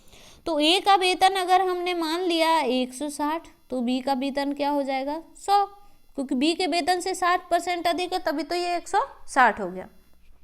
चलिए अगला दिया है ए के वेतन में 40% की और बी के वेतन में 20% की बढ़ोतरी कर दी जाती है तो ए का वर्तमान वेतन बी के वेतन से कितना % अधिक होगा। अब बढ़ोतरी कितनी कर दी 40% की कर दी। तो चलिए इनका रेशियो कितना आ गया, यहाँ पर ये हो गया आपका 8 और ये हो गया 5। अब 8 में बढ़ोतरी कितनी करी है 40% की, तो ये कितना हो जाएगा आपका 140 बटे 100। ये कितना हो जाएगा, इसमें बढ़ोतरी करी है आपकी 20% की, तो ये हो गया 120 बटे 100। अब इनका रेशियो निकाल लेते हैं। ये रेशियो कितना आ गया, यहाँ से 100 से 100 को कैंसिल कर दिया, 0 से 0 को कैंसिल कर दिया, 2 से कैंसिल कर देंगे, 2 से ये कैंसिल हो जाएगा 4 बार, 2 से ये कैंसिल हो जाएगा 6 बार, 2 से फिर ये कैंसिल हो गया 2 बार, ये कैंसिल हो गया 3 बार। तो 14 इंटू 2 कितना हो जाएगा 28 और 5 इंटू 3 कितना हो जाएगा 15। ये किसका रेशियो आ गया ए का, ये किसका रेशियो आ गया बी का, किसके बाद बढ़ोतरी के बाद। अब क्या दिया है कि ए का वर्तमान वेतन बी के वेतन से कितना % अधिक है। ए का वेतन बी के से कितना अधिक है 13 रेशियो अधिक है। 13 रेशियो अधिक किससे पूछ रहा है बी के वेतन से, तो 13 का रेशियो किससे निकाल लेंगे, परसेंटेज किससे निकालेंगे बी के वेतन से, यानी कि 15 से। तो 15 से डिवाइड करके 100 से मल्टीप्लाई कर देंगे। ये कैंसिल हुआ 3 बार, ये कैंसिल हुआ यहाँ से 5 से आपका 20 बार। तो 13 इंटू 20 बराबर कितना हो जाएगा 260 और ये नीचे क्या हो जाएगा 3। 260 बटे 3 की वैल्यू क्या निकल के आ जाती है 86.66%। तो आंसर क्या हो जाएगा आपका ऑप्शन नंबर ए। चलिए अगले क्वेश्चन को देख लेते हैं। क्वेश्चन यहाँ पर क्या दिया है कि यदि ए एक मेज को 15% के लाभ पर बी को बेच देता है। ए ने मान ली वो टेबल खरीदी 100 में, उसने बेची 15% के लाभ पर, तो बी को कितने में बेची थी 115 पर। अब बी ने फिर से इसको 20% लाभ पर किसको बेच दिया, फिर से ए को बेच दिया। तो इसका 15% का 20% लाभ कितना हो जाएगा, सॉरी 115 का 20% लाभ कितना हो जाएगा, इसका 120% निकाल लीजिए। 0 से 0 को कैंसिल कर दीजिए, 5 से इसको कैंसिल कर दिया 2 बार, 5 से ये 2 बार और ये 3 बार, 2 से ये हो गया 6 बार और 23 इंटू 6 की वैल्यू क्या होती है आपकी 138। पहले ए ने वो वैल्यू 100 में बेची थी, अब उसने कितने में खरीदी है 138 में खरीदी है। तो ए ने शुरुआत में मेज कितने रुपए में खरीदी। अब 20 ये कितने पर बेच रहा है 59 रुपए पर। 20% लाभ की वैल्यू उसको क्या मिल रही है 59 रुपए मिल रही है। तो यहाँ पर जो डिफरेंस निकल रहा है वो कितने का निकल रहा है, यहाँ पर 115% थी पहले, अब 138% है, तो डिफरेंस कितने का आ रहा है? 23% का। और 23% की वैल्यू हमें यहाँ क्या पता चली है? 69। तो ये वैल्यू कितनी थी हमारी? 100% थी, तो 100% की वैल्यू यहाँ से निकालेंगे। 100% की वैल्यू क्या हो जाएगी? 69/23 इंटू 100। 23 से ये कैंसिल हुआ 3 टाइम, तो 3 इंटू 100 बराबर कितना हो जाता है? 300। 300 क्या आ जाएगा? इसकी वैल्यू आ जाएगी। ए ने शुरुआत में कितने में खरीदी थी? 300 रुपए में। चलिए अगले क्वेश्चन को देख लेते हैं। क्वेश्चन दिया है कि अंडे की कीमत में 25% की वृद्धि के कारण 20 रुपए में अब पहले से 4 कम अंडे मिलते हैं, तो वर्तमान में अंडों की कीमत क्या है? पहले कीमत क्या थी? 100 रुपए थी, अब वृद्धि 25% की हो गई, तो अब कीमत कितनी हो गई? 125। रेशियो कितना आ गया इसका? ये 4 हो गया, ये 5 हो गया। मतलब पहले कोई चीज 4 रुपए में मिलती थी, अब वो कितने में मिल रही है? 5 रुपए में। तो सामान कितना आएगा? पहले सामान आ रहा था उतने में ही 5 वस्तुएं आ रही थी, तो अब उतने रुपए में कितनी वस्तुएं आ रही हैं? 4 वस्तुएं। यहां से डिफरेंस कितने का आ रहा है? 1 का डिफरेंस। अब उस 1 डिफरेंस में कितने अंडे कम मिल रहे हैं? 4 अंडे कम। पहले कितने अंडे आ रहे थे? 5 अंडे, अब कितने आ रहे हैं उतने रुपए में? 4 अंडे। तो 1 की वैल्यू बराबर यहाँ कितनी दी है? 4 से। तो पहले यहाँ पर 4 का मल्टीप्लाई से करें, पहले हम 20 अंडे ले पा रहे थे, अब उतने रुपए में कितने अंडे ले पा रहे हैं? 16 रुपए। अब क्या दिया है उसने कि 20 रुपए में पहले से अब 4 अंडे मिल रहे हैं, 4 अंडे कम मिल रहे हैं। पहले 20 रुपए में 20 अंडे मिलते थे, तो एक अंडे की कीमत क्या थी? 20/20 बराबर 1 रुपए। अब एक अंडे की कीमत क्या हो गई? 16 अंडे मिल रहे हैं, कितने रुपए में मिल रहे हैं? 20 रुपए में। तो एक अंडे की कीमत यहां से कितनी हो गई? 16 अंडे कितने में मिल रहे हैं? 20 रुपए में मिल रहे हैं, तो एक अंडे की कीमत क्या हो जाएगी? 20/16। हमें कितने की निकालनी है? कि एक यहाँ पर दर्जन निकालनी है। ये पेज थोड़ा सा कट गया है, दोबारा से इसको लेते हैं। ये देखिए क्या थी? पहले 4 रुपए में वस्तु आती थी, अब 5 में आ रही है, तो अब 5, पहले 5 अंडे ले पा रहे थे, अब 4 अंडे ले पा रहे हैं। इनका डिफरेंस दिया है 1 ना हो के ये डिफरेंस कितना है? 4 अंडे कम मिल रहे हैं, तो ये 4 के बराबर है। पहले कितने अंडे ले पा रहे थे? 20 ले पा रहे थे, तो अब कितने अंडे ले पा रहे हैं? 4। पहले 20 रुपए में 20 अंडे आ रहे थे, अब 20 रुपए में कितने अंडे आ रहे हैं? 16। 16 अंडे कितने रुपए में आ रहे हैं? 20 रुपए में। तो एक अंडा कितने में आ रहा है? 20/16 में। हमें क्या निकालना है? 1 दर्जन अंडों की वर्तमान कीमत। 1 दर्जन में कितने अंडे आते हैं? 12। तो 12 की कीमत जब निकालेंगे तो 20/16 इंटू 12 कर देंगे। 4 से इसको कैंसिल कर दिया 4 बार, इसको कैंसिल कर दिया 3 बार, और इस 4 से इसको कैंसिल कर दिया 5 बार। तो 12 अंडों की कीमत क्या आ जाएगी? 5 × 3 बराबर 15 रुपए। चलिए अगले क्वेश्चन को देख लेते हैं। यहाँ पर क्वेश्चन क्या दिया है? क्वेश्चन दिया है कि एक कैफे में 375 ग्राहकों में से 75 ने चाय और 300 ने कॉफी का ऑर्डर दिया, तो चाय पीने वालों और कॉफी पीने वालों का अनुपात क्या होगा? चाय पीने वालों यानी टी पीने वालों का और कॉफी पीने वालों का अनुपात क्या होगा? टी कितने पीते हैं? 75, और कॉफी कितने पीते हैं? 300। तो इनका अनुपात हो जाएगा 1/4। अनुपात क्या हो जाएगा? 1/4। चलिए अगले क्वेश्चन को देखते हैं। क्वेश्चन यहाँ पर क्या दिया हुआ है? क्वेश्चन दिया है कि किसी वस्तु को 480 रुपये में बेचने पर नटवर लाल को खरीदा मूल्य पर 20% का लाभ मिलता है, तो 30% लाभ कमाने के लिए उसे उसी वस्तु को कितने रुपए में बेचना चाहिए? कोई भी वस्तु पे 20% लाभ मिल रहा है, मतलब उस वस्तु की कीमत क्या हो गई है? 120%। तो 120% की वैल्यू यहाँ क्या दी है? 480 दी है। हमें किसकी वैल्यू निकाली है? 30% लाभ के लिए। तो 30% लाभ के लिए वो वैल्यू कितनी हो जाएगी? 130%। तो 130% की वैल्यू यहाँ से कितनी निकल के आएगी? 480/120 इंटू 130। तो 120 से 0 को कैंसिल कर दिए। 12 × 4 बराबर क्या हो जाएगा? 48। तो ये कैंसिल हो गया। और 13 × 4 बराबर क्या हो जाता है? 52। तो ये वैल्यू कितनी आ गई आपकी? 520। Option number A. चलिए अगले क्वेश्चन को देख लेते हैं। क्वेश्चन यहाँ कितना दिया है कि 2 व्यक्ति ए और बी किसी काम को एक साथ 15 दिनों में करते हैं। इस क्वेश्चन को हम आपको कैसे बताएंगे? ग्राफ के थ्रू बताएंगे। ये कोई काम है इसको ए और बी मिलके कितने दिनों में कर रहे हैं? 15 दिनों में। अब 5 दिन एक साथ काम करने के बाद ए काम छोड़ देता है। अब ए और बी ने कितने दिन काम किया? 5 दिन। शेष काम को बी अकेला 16 दिनों में पूरा करता है। ये बी काम कितने दिनों में पूरा करता है? 16 दिनों में। तो ए और बी का कितने दिनों का काम था? टोटल 15 दिनों का काम था। उनने कितने दिन काम किया? 5 दिन। तो ए और बी का कितने दिन का काम बचा? 10 दिन का काम, जो बी ने कितने दिनों में पूरा किया? 16 दिनों में। तो ए और बी का कितने दिनों का काम था? 10 दिनों का काम, जो बी ने कितने दिनों में किया? 16 दिनों में पूरा किया। तो यहाँ से हमें क्या निकालना है? ए और बी द्वारा अलग अलग काम करने में लगने वाले समय का अनुपात निकालना है।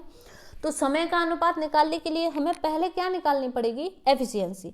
एफिशिएंसी निकालने के लिए हम क्या कर देंगे? इसका वो ले लेंगे एलसीएम। एलसीएम कितना आ जाएगा? 80। ये क्या हो जाएगा आपका यहाँ 8 और ये क्या हो जाएगा 5। ए और बी की एफिशिएंसी कितनी आ गई? 8 और बी की एफिशिएंसी यहाँ कितनी आ गई? 5। तो ए की एफिशिएंसी क्या होगी? ए बी की में से बी की को माइनस कर देंगे तो ए की एफिशिएंसी कितनी आ जाएगी? 3। चलिए अब हम यहाँ पर क्या करेंगे? चलिए देख लेते हैं उसको। यहाँ पर अब हम क्या करेंगे कि ये ए और बी की एफिशिएंसी है। कितनी दी है ए और बी की एफिशिएंसी? ए और बी की एफिशिएंसी कितनी दी है? 3:5। टाइम क्या होता है? टाइम जस्ट होता है इसका अपोजिट। 5 क्या आ जाएगा यहाँ, 3 क्या आ जाएगा यहाँ। ये निकल के आ जाएगा इनके टाइम का रेशियो। तो 5:3 क्या हो जाएगा? इनके टाइम का रेशियो हो जाएगा। कैसे निकाला? अगर आप 2 की स्पीड से काम करते हो और उस काम को 2 दिन में पूरा कर लेते हो तो टोटल काम कितना है? 4। अगर कोई भी व्यक्ति उस काम को 1 की स्पीड से करता है तो वो काम कितने दिन में पूरा होगा? 4 दिन में। तो इधर एफिशिएंसी इसकी कम हुई तो टाइम क्या हो गया? बढ़ गया। इधर एफिशिएंसी क्या थी? कम ज़्यादा थी तो टाइम क्या था? इधर टाइम कम था। तो यहाँ पर जो दोनों का मल्टीप्लाई है वो क्या आना चाहिए? बराबर आना चाहिए। और एफिशिएंसी और टाइम क्या होता है? एक दूसरे के विपरीत होते हैं। चलिए अगले क्वेश्चन को देख लेते हैं। क्वेश्चन क्या दिया है? यहाँ ये सीरीज दी है, इसका हमको सम निकालना है। सीरीज क्या दी है? 1, 4, 7, 10, 13, 16, 19, 22 से लेके 40 तक का योग क्या होगा? तो ये जो सीरीज है आपकी एपी है, अर्थमेटिक प्रोग्रेशन है, समांतर जो श्रेणी आप बोलते हैं वो है, उसका ऐड निकालेंगे। तो यहाँ पर ए की जो वैल्यू होगी, पहला पद क्या हो जाएगा? 1 हो जाएगा और आखिरी पद यानी कि एल क्या हो जाएगा? 60 हो जाएगा, सॉरी 40 हो जाएगा। लेकिन हमें यहाँ पर नंबर नहीं पता ये कितने नंबर हैं। और हमारा सम का फॉर्मूला क्या होता है? सम का फॉर्मूला होता है n/2 a + l, ये फॉर्मूला होता है। अब यहाँ इसको निकालने के लिए हमको पहले n निकालना पड़ेगा। तो n कैसे निकालेंगे? l क्या हो जाता है? l हो जाता है a + n - 1d। d क्या होता है? डिफरेंस। डिफरेंस इन दो वैल्यू के बीच में डिफरेंस कितना दिया है? 1 और 4 के बीच में डिफरेंस है 3 का। तो सारी श्रेणी में अंतर कितने का दिया है? 3 का, +3 का अंतर दिया है। चलिए आखिरी पद कितना दिया है? 40 दिया है। पहला पद क्या है? 1 है। n की वैल्यू नहीं पता तो n - 1 की वैल्यू हमने यहाँ ऐसी की ऐसी रख दी। d की वैल्यू कितनी है? 3 दी है। तो ये दिया है आपका 40 बराबर 1 + n - 1d। d की वैल्यू दी है 3। इसको जब सॉल्व करेंगे तो n - 1d यानी n - 1 × 3 की वैल्यू क्या आ जाएगी? ये 1 इधर चला जाएगा, ये माइनस हो जाएगा। तो 3 से इसको कैंसिल कर दिया 13 बार, तो n - 1 कितना हो गया? 13। तो n की वैल्यू यहाँ से कितनी निकल के आ गई? 14। n की वैल्यू कितनी निकल के आ जाएगी? 14। चलिए अब इस फॉर्मूले में रखेंगे। n की वैल्यू हमें यहाँ से क्या मिल गई? 14 मिल गई। अब इस फॉर्मूले में रखेंगे तो ये क्या हो जाएगा? 14/2। a की वैल्यू क्या दी है? 1 दी है। l की वैल्यू क्या दी है? 40 दी है। तो ये 2 से इसको कैंसिल कर देंगे 7 बार, तो ये वैल्यू क्या आ जाएगी? 41 × 7। तो ये क्या आ जाएगा आंसर आपका? 207। आंसर यहाँ पर कितना आ जाएगा? सॉरी 207 नहीं, ये आ जाएगा आपका 287। आंसर क्या होगा? 287। चलिए अगले क्वेश्चन को यहाँ पर देख लेते हैं। क्वेश्चन क्या दिया है कि ये आपकी इक्वेशन दी है, इसको इक्वेशन को इससे अगर डिवाइड करेंगे तो शेषफल यहाँ पर कितना बचेगा। चलिए इसको डिवाइड करते हैं। ये इक्वेशन क्या दी है, ये इक्वेशन दी है आपको 14x स्क्वायर माइनस के 29x बाई माइनस के 18 बाई स्क्वायर। डिवाइड किससे करेंगे हम इसको, 2x माइनस 5 बाई से। पहले इसको कैंसिल करने के लिए पहले पद को 2x में कितने का मल्टीप्लाई करना पड़ेगा, 7x का मल्टीप्लाई। तो 7x का मल्टीप्लाई इधर करेंगे, ये कितना हो जाएगा 14x स्क्वायर। 7 का मल्टीप्लाई 5 से करेंगे, ये कितना हो जाएगा 35x बाई। नीचे वाली टर्म को इधर माइनस को प्लस बना दिया और प्लस को माइनस बना दिया, इससे ये कैंसिल हो गया। 35x बाय में से 29x बाय जब माइनस होंगे तब कितने बचेंगे, तब बचेंगे आपके पास 6x बाय। कितने बच जाएंगे 6x बाय, ये कितना हो गया माइनस के 18 बाय स्क्वायर। अब 2x को 6x बाय बनाने के लिए मल्टीप्लाई कितने से करना पड़ेगा, तो मल्टीप्लाई करना पड़ेगा आपको प्लस 3 बाय से। 3 बाय से इसमें मल्टीप्लाई करेंगे, ये कितना हो गया 6x बाय। 3 का मल्टीप्लाई 5 में करेंगे तो कितना हो जाएगा 3 5 15 बाय स्क्वायर। तो यहाँ क्या हो गया, ये माइनस कर देंगे, इसको प्लस कर देंगे, ये क्या हो गया कैंसिल। और ये 18 में से 15 को माइनस किया तो ये कितना बचेगा 3 बाई स्क्वायर। कितना बचा माइनस के 3 बाई स्क्वायर। तो क्या हो जाएगा आपका ऑप्शन नंबर 3 आंसर हो जाएगा। चलिए अगले क्वेश्चन को यहाँ पर देख लेते हैं। क्वेश्चन यहाँ कितना दिया है कि x प्लस बाई बराबर 3 दिया है, x बाई 2 दिया है, तो x क्यूब बाई क्यूब ज्ञात कीजिए। x cube plus y cube क्या होता है, ये होता है x plus y x square plus y square minus के एक्स वाई। अब इसके लिए ये वैल्यू हमें दी है, ये वैल्यू हमें दी है, लेकिन ये नहीं दी, तो इसको निकालने के लिए हम क्या करेंगे, इस टर्म का स्क्वायर करेंगे। तो इस टर्म का स्क्वायर करेंगे तो x प्लस यहाँ पर लिख लेते हैं, इसको हम इस जगह पर ये लिखिए x प्लस वाई का होल स्क्वायर निकालेंगे तो ये कितना हो जाएगा 3 के होल स्क्वायर के बराबर। ये कितना हो गया x square plus y square plus 2x y बराबर कितने के हो गया 9 के। एक्स वाई की वैल्यू यहाँ कितनी दी है आपको, एक्स वाई की वैल्यू दी है यहाँ पर 2, तो 2 इंटू 2 कितना हो जाएगा 4। 4 इधर आके क्या हो जाएगा माइनस में, तो ये क्या हो गया एक्स स्क्वायर बाई स्क्वायर की वैल्यू कितनी आ गई आपके पास 5। एक्स वाई की वैल्यू दी है 3, एक्स स्क्वायर बाई स्क्वायर की वैल्यू दी है 5 और एक्स वाई की वैल्यू कितनी दी है 2 दी है। 3 यहाँ पर है, 5 माइनस 3 कितना हो जाता है 3, तो 3 इंटू 3 की वैल्यू क्या आ जाती है 9। आंसर क्या हो जाएगा आपका 9। चलिए अगले क्वेश्चन को देख लेते हैं। ये क्वेश्चन दिया है कि ये एक संख्या है, इसका घनमूल हमेशा कैसा होगा। तो माइनस की संख्या कोई दी है, इसका घनमूल हमेशा ही माइनस में आएगा। किस में आएगा, किसी भी माइनस वाली संख्या का घनमूल हमेशा ही माइनस में आएगा। तो ये क्या हो जाएगा आपका सदैव ऋणात्मक आएगा इस नंबर का घनमूल।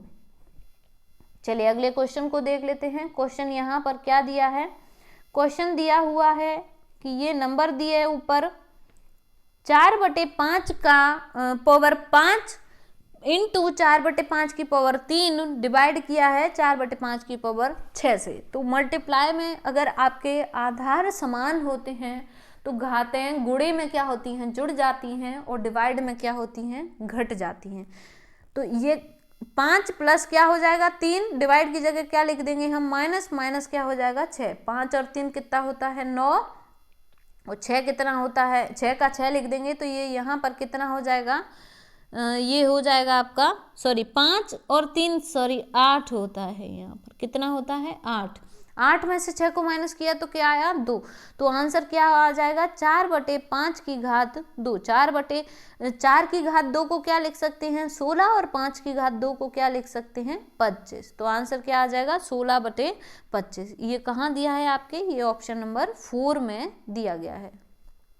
16/25 किस में दिया है, ऑप्शन नंबर 4 में। चलिए अगले क्वेश्चन को देख लेते हैं। क्वेश्चन दिया है कि एक समांतर चतुर्भुज ABCD में यदि एंगल A बराबर 40 डिग्री है तो एंगल C क्या होगा। समांतर चतुर्भुज इस तरीके से हमने बना लिया, ये एंगल A है, ये B है, ये C है और ये D है। ये एंगल कितने का दिया है, 40 का दिया है, तो ये एंगल और ये एंगल क्या होते हैं, हमेशा बराबर होते हैं, तो ये एंगल भी बराबर कितने का हो जाएगा, 40 का हो जाएगा। आंसर क्या हो जाएगा आपका 40।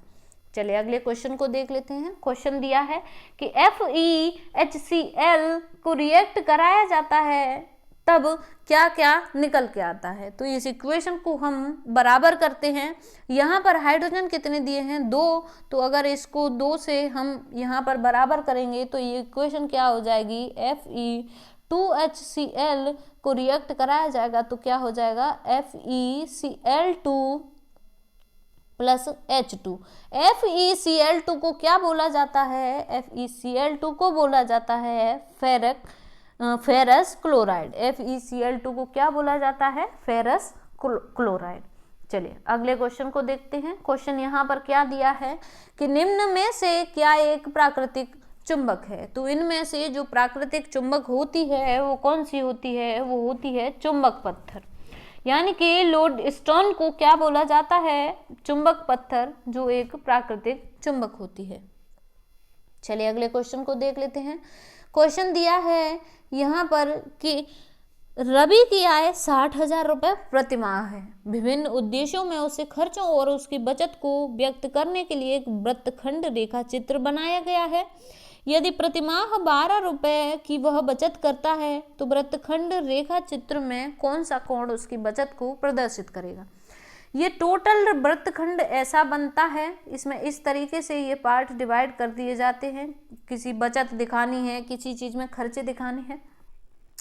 अब इसका टोटल एंगल बराबर कितने के होता है, 360 डिग्री के। मतलब जो कुल मिला के 60,000 की वैल्यू है ये किसके बराबर हो जाएगी, 360 डिग्री के। हमें किसका एंगल निकालना है, 12,000 का। 12,000 का जब हम एंगल निकालेंगे तो यहाँ कितना हो जाएगा, 360 बटे 60,000 इंटू क्या हो जाएगा आपका 12,000। 3 जीरो से ये 3 जीरो कैंसिल कर दिया, 1 जीरो से ये जीरो कैंसिल, 6 से 36 6 बार कैंसिल, तो 12 इंटू 6 बराबर कितना हो जाएगा, 72 डिग्री। 12,000 की वैल्यू है वो कितनी दिखाएगी आपकी, 72 डिग्री का एंगल दिखाएगा। चलिए अगले क्वेश्चन को यहाँ पर देख लेते हैं। क्वेश्चन क्या दिया है, क्वेश्चन दिया है कि 5 सेंटीमीटर की त्रिज्या वाले एक वृत्त में उत्कीर्ण सबसे बड़े वर्ग का क्षेत्रफल क्या होगा। ये कोई वर्ग है, सॉरी ये कोई वृत्त है, इसके अंदर हमें सबसे बड़े क्षेत्रफल का वर्ग निकालना है। इसकी त्रिज्या हमको कितनी दी है, 5 दी है, तो कुल मिला के ये विकर्ण कितने का हो जाएगा, 5। ये सेंटर है, कुल मिला के ये विकर्ण ये भी 5 का, तो ये विकर्ण कुल मिला के कितने का हो जाएगा, 10 का। ये साइड हमने अगर मान ली ए, हमें क्या निकालना है, वर्ग का क्षेत्रफल निकालना है। तो ये साइड हमने मान ली ए, तो ये एक आधार अगर हमने इसको मान लिया, इसको लंब मान लिया, या फिर इसको आधार इसको लंब मान लिया, तो ये क्या हो जाएगा, कर्ण। तो कर्ण का स्क्वायर यानी कि 10 का स्क्वायर बराबर किसके हो जाएगा, दोनों भुजाओं के स्क्वायर के बराबर। तो ये 10 का स्क्वायर यानी कि 100 बराबर किसके हो जाएगा, 2a स्क्वायर के, और a स्क्वायर बराबर कितना हो जाएगा, 100 बटे 2 यानी कि 50 के। तो a स्क्वायर वैसे भी सीधी सीधी वैल्यू क्या निकल के आ जाती है, a स्क्वायर वर्ग का क्षेत्रफल होगा, तो वर्ग का क्षेत्रफल यहाँ से क्या निकल के आ जाएगा, 50। आंसर क्या हो जाएगा आपका ऑप्शन नंबर 4। चलिए अगले क्वेश्चन को यहाँ पर देख लेते हैं। क्वेश्चन दिया है कि दृष्टिपटल यानी कि रेटिना में प्रतिबिंब की एक छाप बनी रहती है कितनी देर तक। तो ये छाप बनी रहती है 1/16 सेकंड तक। कब तक रहती है, 1/16 सेकंड के 1/16 भाग के लिए। चलिए अगले क्वेश्चन को यहाँ पर देख लेते हैं। क्वेश्चन दिया है कि यदि वृत्त का परिमाप 22 सेंटीमीटर है तो उसका क्षेत्रफल क्या होगा। चलिए परिमाप कितना होता है, 2πr। 2πr बराबर कितना दिया है, 22 दिया है। हमें क्या निकालना है, क्षेत्रफल निकालना है। तो यहाँ से पहले हम r निकालेंगे, तो r बराबर किसके हो जाएगा, 22/2π के। इस तरीके से हमने डायरेक्ट वैल्यू लिख ली। तो इसको हम क्या कर देंगे, इसको अब हमें निकालना है क्षेत्रफल। क्षेत्रफल क्या हो जाता है, πr²। पाई की जगह पाई लिख दिया, r की जगह हमने ये वैल्यू लिख दी 22/2π, और यहाँ पे भी क्या लिख दी, 22/2π। पाई से क्या हो गया, ये पाई कैंसिल हो गया और इसको क्या लिख सकते हैं हम, ये हो गया 22 बटे, या फिर आप चलिए इतना मत प्रॉब्लम में रखिए, इसको क्या कर देंगे हम, सिंपली यहाँ से सॉल्व भी कर लेते हैं। यहाँ से जब सॉल्व करेंगे तो ये कितना हो जाएगा, 22/2 हो गया। तो ये क्या हो जाएगा, 22/2 पाई की वैल्यू क्या हो जाती है, 22/7। तो 22 से 22 कैंसिल, और ये वैल्यू क्या आ गई आपकी आर की, 7/2। आर की वैल्यू क्या आ गई यहाँ पर, 7/2 आ गई। अब पाई आर स्क्वायर निकालेंगे तो पाई आर स्क्वायर क्या हो जाएगा, 22/7। आर की वैल्यू क्या है, 7/2। इसको हम 2 बार लिख देंगे। 7 से 7 कैंसिल, 2 से ये कैंसिल, 11 बार। तो ये क्या हो गया, 11 7 77/2। एरिया कितना निकल के आ जाएगा, 77/2। 77/2 को हम क्या लिख सकते हैं, 37.5। चलिए अगले क्वेश्चन को देख लेते हैं। क्वेश्चन दिया है कि यदि एक संख्या का वर्ग 484 है तो वह संख्या क्या है। 484 का वर्गमूल क्या निकल के आएगा, चलिए देख लेते हैं। ऐसी कौन सी 2 संख्याएं हैं जिनका वर्ग अंत में 4 आता है, वर्ग के अंत में 4 आ जाता है। तो एक होता है आपका 8, एक होता है 2। अब ये जो आपकी 4 संख्या है, ये किस किस के वर्ग के बीच में आती है। वैसे तो ये आपका 2 का ही वर्ग है, लेकिन ये 2 और 3 के वर्ग के बीच में आएगी। ठीक है, इस तरीके से हमने ले लिया। 2 और 3 का मल्टीप्लाई कितना होता है, 6, और 6 का जो मल्टीप्लाई है वो 4 के मल्टीप्लाई से ज़्यादा है। मतलब 4 जो है छोटा है, तो यहाँ पर नंबर कौन सा ले लेंगे हम, छोटा। तो आंसर क्या हो जाएगा, ये 22। आंसर कितना आ जाएगा, 22। तो 22 का जो स्क्वायर होता है वो कितना हो जाता है, 484। चलिए अगले क्वेश्चन को देख लेते हैं। क्वेश्चन क्या दिया है यहाँ पर, क्वेश्चन दिया है कि एक घन का पृष्ठीय क्षेत्रफल 96 वर्ग सेंटीमीटर है। तो पृष्ठीय क्षेत्रफल घन का होता कितना है, घन में भुजाएं कितनी होती हैं, 6, और 6 भुजाओं का जो वर्ग होता है वो क्या हो जाएगा, 6 जो आपकी दीवारें दी हैं, 6 दीवारों के क्षेत्रफल कितना जोड़ के हो जाएगा आपका, 96 के बराबर। तो 6 का यहाँ से ए स्क्वायर की वैल्यू कितनी आ जाएगी, यहाँ से 16 आ जाएगी। तो ए स्क्वायर की वैल्यू कितनी आ गई, 16। तो ए बराबर कितना हो गया, 4। ए बराबर कितना हो गया, 4। अब हमें निकालना है आयतन। आयतन की वैल्यू क्या हो जाती है, वॉल्यूम बराबर क्या हो जाता है, ए क्यूब। तो वैल्यू क्या हो जाएगी, 4 क्यूब। 4 क्यूब को क्या लिख सकते हैं हम, 64 घन सेंटीमीटर। 4 क्यूब बराबर क्या होता है, 64। चलिए अगले क्वेश्चन को देख लेते हैं। क्वेश्चन यहाँ दिया है कि समचतुर्भुज की एक भुजा की लंबाई 20 मीटर है। समचतुर्भुज कैसा होता है, इस तरीके से ये होता है। अब इसकी एक भुजा की लंबाई क्या दी है, 20 दी है। तो उसका परिमाप क्या होगा, तो परिमाप सीधा सीधा क्या हो जाता है, 4 भुजाएं बराबर हैं तो 20 × 4 बराबर क्या हो जाएगा, 80। कितना हो जाएगा, 80। 80 क्या हो जाएगा, इसका आंसर हो जाएगा। चलिए अगले क्वेश्चन को देख लेते हैं।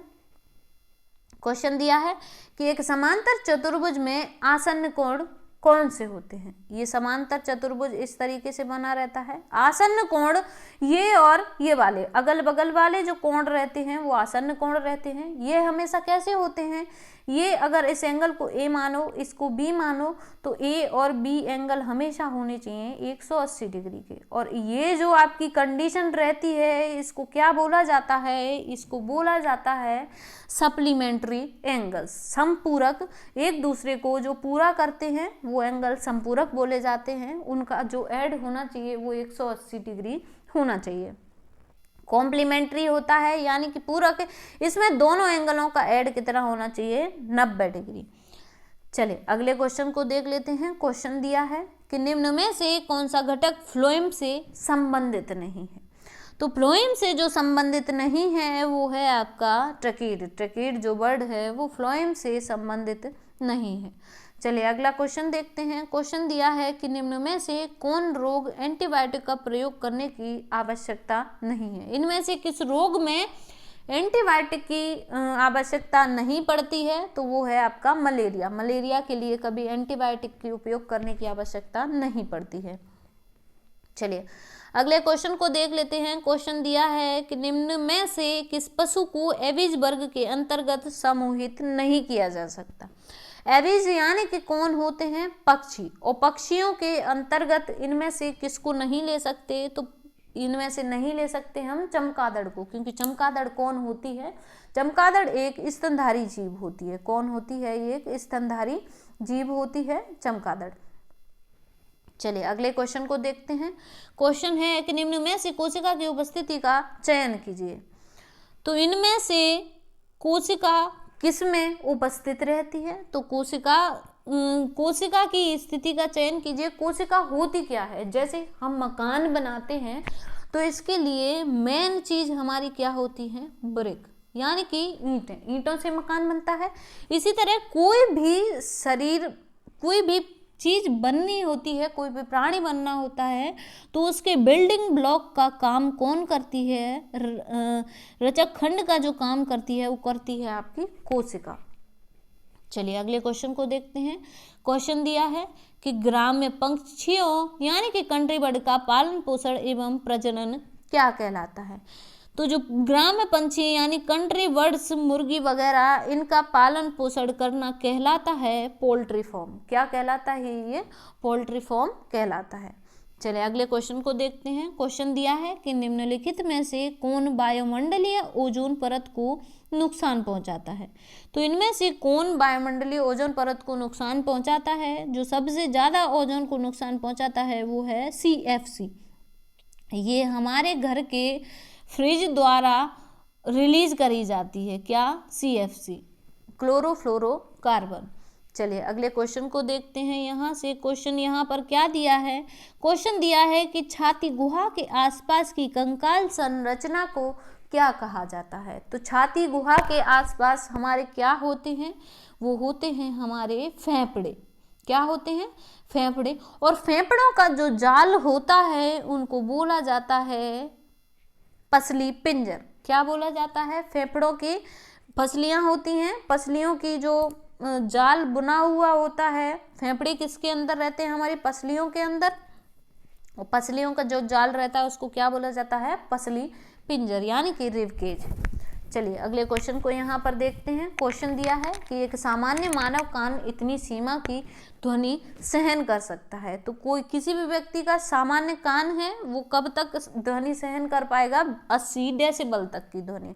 कब तक की? 80 डेसिबल के बाद जो ध्वनि है वो इरिटेटिंग हो जाती है, वो सुनने में दर्द होने लग जाता है कानों में। चलिए अगला क्वेश्चन यहाँ पर देखते हैं कि उस खाद्य सामग्री को पहचानिए जो किण्वन के परिणाम स्वरूप नहीं बनती है। किण्वन के परिणाम स्वरूप यानी कि फ्रेगमेंटेशन, यानी कि सड़न। किण्वन को क्या बोला जाता है? एक तरीके से हम सड़ना भी बोल सकते हैं। तो ये इसके परिणाम स्वरूप क्या नहीं बनती? केक में क्या होता है? ब्रेड रहता है जो कि किण्वन से ही बनता है। एल्कोहल भी क्या होती है? सड़ने के बाद ही बनती है। और ब्रेड भी हमने बताया केक में ब्रेड होता है तो वो भी किसके बाद बनता है? किण्वन के बाद। सिंपल जो चावल पकाना है वो इसका इस उदाहरण नहीं है। किसका? किण्वन का उदाहरण नहीं है। चलिए अगले क्वेश्चन को देख लेते हैं। यहाँ पर क्वेश्चन दिया है कि पौधा जिसमें गुणसूत्रों के बहुसमुच्चय होते हैं उसे क्या कहा जाता है? तो जिसमें बहुसमुच्चय होंगे, मल्टीपल सेट होंगे क्रोमोसोम के, उस पौधे को बोला जाएगा बहुगुणित। जिसमें बहुसमुच्चय होंगे उसको क्या बोलेंगे? बहुगुणित, यानी कि पॉलीप्लॉइड उसको बोलेंगे। चलिए अगले क्वेश्चन को देख लेते हैं। क्वेश्चन दिया है कि हमें जैव विविधता को संरक्षित करने की जरूरत है क्योंकि यह, ऑप्शन दिए हैं, जानवरों को शिकार में मदद करता है, ग्लोबल वार्मिंग में मदद करता है, तेजी से नगरीकरण में मदद करता है, या वन को रिजर्व बनाए रखता है। तो जैव विविधता यानी कि बायोडाइवर्सिटी मेनली किस पे डिपेंड करती है? वो डिपेंड करती है आपकी वन को रिजर्व बनाए रखने के लिए। बायोडाइवर्सिटी किसके लिए मदद करती है? वन को रिजर्व बनाए रखने के लिए मदद करती है। चलिए अगला क्वेश्चन यहाँ पर देख लेते हैं। क्वेश्चन दिया है कि एक सरल लोलक 40 दोलनों को पूरा करने के लिए 20 सेकंड का समय लेता है। तो लोलक की अवधि क्या होगी? लोलक की अवधि कैसे निकालेंगे? 40 दोलनों को पूरा करने के लिए समय कितना ले रहा है? 20 सेकंड का। क्या दिया है यहाँ पर, 40 दोलनों को पूरा करने के लिए समय कितना ले रहा है, 20 सेकंड का। तो एक लोलक के लिए कितना समय लगेगा, तो ये हो जाएगा 20/40। तो आंसर क्या आ जाएगा आपका, 1/2 सेकेंड। आंसर क्या आ जाएगा, 1/2 सेकेंड। चलिए अगले क्वेश्चन को देख लेते हैं। क्वेश्चन क्या दिया है यहाँ पर, क्वेश्चन दिया है कि एक वर्ष के लिए कितनी धनराशि का निवेश किया गया जो 4% प्रतिवर्ष की दर से अर्धवार्षिक समायोजित करने पर इतनी हो जाती है। तो इतनी क्या हो जाती है, ये मिश्रधन हो जाता है। प्रतिवर्ष जो रेट दी है वो दी है 4%। हमें कैसे कैलकुलेट करनी है, अर्धवार्षिक। अगर अर्धवार्षिक ये रेट लेंगे तो रेट क्या हो जाएगी हमारी, आधी, यानी कि 2% हो जाएगी। तो चलिए देखते हैं। अमाउंट का फॉर्मूला क्या हो जाता है, अमाउंट होता है P1 + R/T की पावर R/100 की पावर n। अमाउंट कितना दिया है, अमाउंट दिया है 13, 26, 51। P नहीं दिया, P जैसा का तैसा लिख लेंगे। 1 + R कितना दिया है हमें, 2 दिया है बटे 100। और 1 साल के लिए बोला है, तो 1 साल में कितने अर्धवार्षिक होते हैं आपके, 2 होते हैं। जब इसको कैंसिल किया तो ये क्या आ गया आपका, 1 + 1/50। 1 + 1/50 को आप क्या लिख सकते हैं, 51/50। इसको आप 2 बार लिख लीजिए। स्क्वायर दिया है, हमने 2 बार लिख लिया। बराबर किसके हो गया, ये 13, 26, 51 के। 51 से इसको कैंसिल किया, कितनी बार कैंसिल हुआ, 2600। एक बार 51 से फिर इसको कैंसिल करेंगे तो ये कितनी बार कैंसिल होगा, 51 बार। तो यहाँ से P की वैल्यू क्या निकल के आ जाएगी, P की वैल्यू हो जाएगी 51 × 50 × 50। जो सॉल्व करने पर नंबर कितना आएगा, सॉल्व करने पर आ जाएगा ये 127500। सॉल्व करने पर ये कितना आएगा, 127500, जो कि आपकी यहाँ पर किसी भी ऑप्शन में नहीं दिया। लेकिन इसका करेक्ट आंसर यहाँ पर क्या होगा, 127500। यहाँ पर इसका मूलधन निकल के आएगा। चलिए अगले क्वेश्चन को देख लेते हैं। क्वेश्चन क्या हो जाएगा कि एक संख्या का 10% कितना दिया है, 63 दिया है। कोई भी संख्या का 10% कितना दिया है, 63 दिया है। तो वो संख्या क्या होगी, 100% होगी। तो 100% क्या निकल आएगा, 63/10 × 100। तो वो संख्या कितनी आ जाएगी यहाँ पर, 630। 63 × 10 बराबर कितना हो जाएगा, 630। अगला क्वेश्चन देख लेते हैं, लास्ट क्वेश्चन है ये। क्वेश्चन दिया है कि एक दुकानदार एक कोट को 5% के लाभ पर बेचता है। यदि वह उसे 1650 रुपये कम में बेचता तो दुकानदार को 5% की हानि हो जाती। पहले कितने में बेच रहा था, उसको 5% लाभ पर, मतलब वो नंबर कितना था, 105। अब वो कितने में कम में बेचता, 1650 कम में बेचता, तो कितनी की हानि होती है उसको, 5% की। तो नंबर यहाँ वैल्यू कितनी आती है, 95%।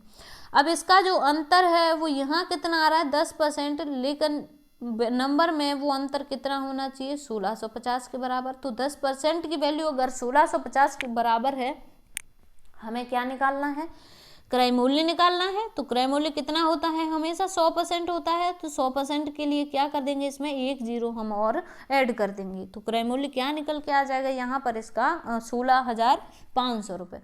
तो दोस्तों ये सारे जो क्वेश्चन थे, ये क्वेश्चन हमारे 16 सितंबर के पेपर के क्वेश्चन, 14 सितंबर के क्वेश्चन पेपर के पेपर थे, जो आपका सेकेंड शिफ्ट में पेपर हुआ था।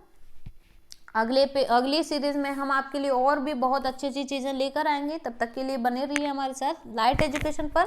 जिन जिन लोगों ने चैनल को सब्सक्राइब नहीं किया, जल्दी से सब्सक्राइब कर दीजिए और ज़्यादा से ज़्यादा इसको वीडियो को शेयर कीजिए और लाइक कीजिए। धन्यवाद।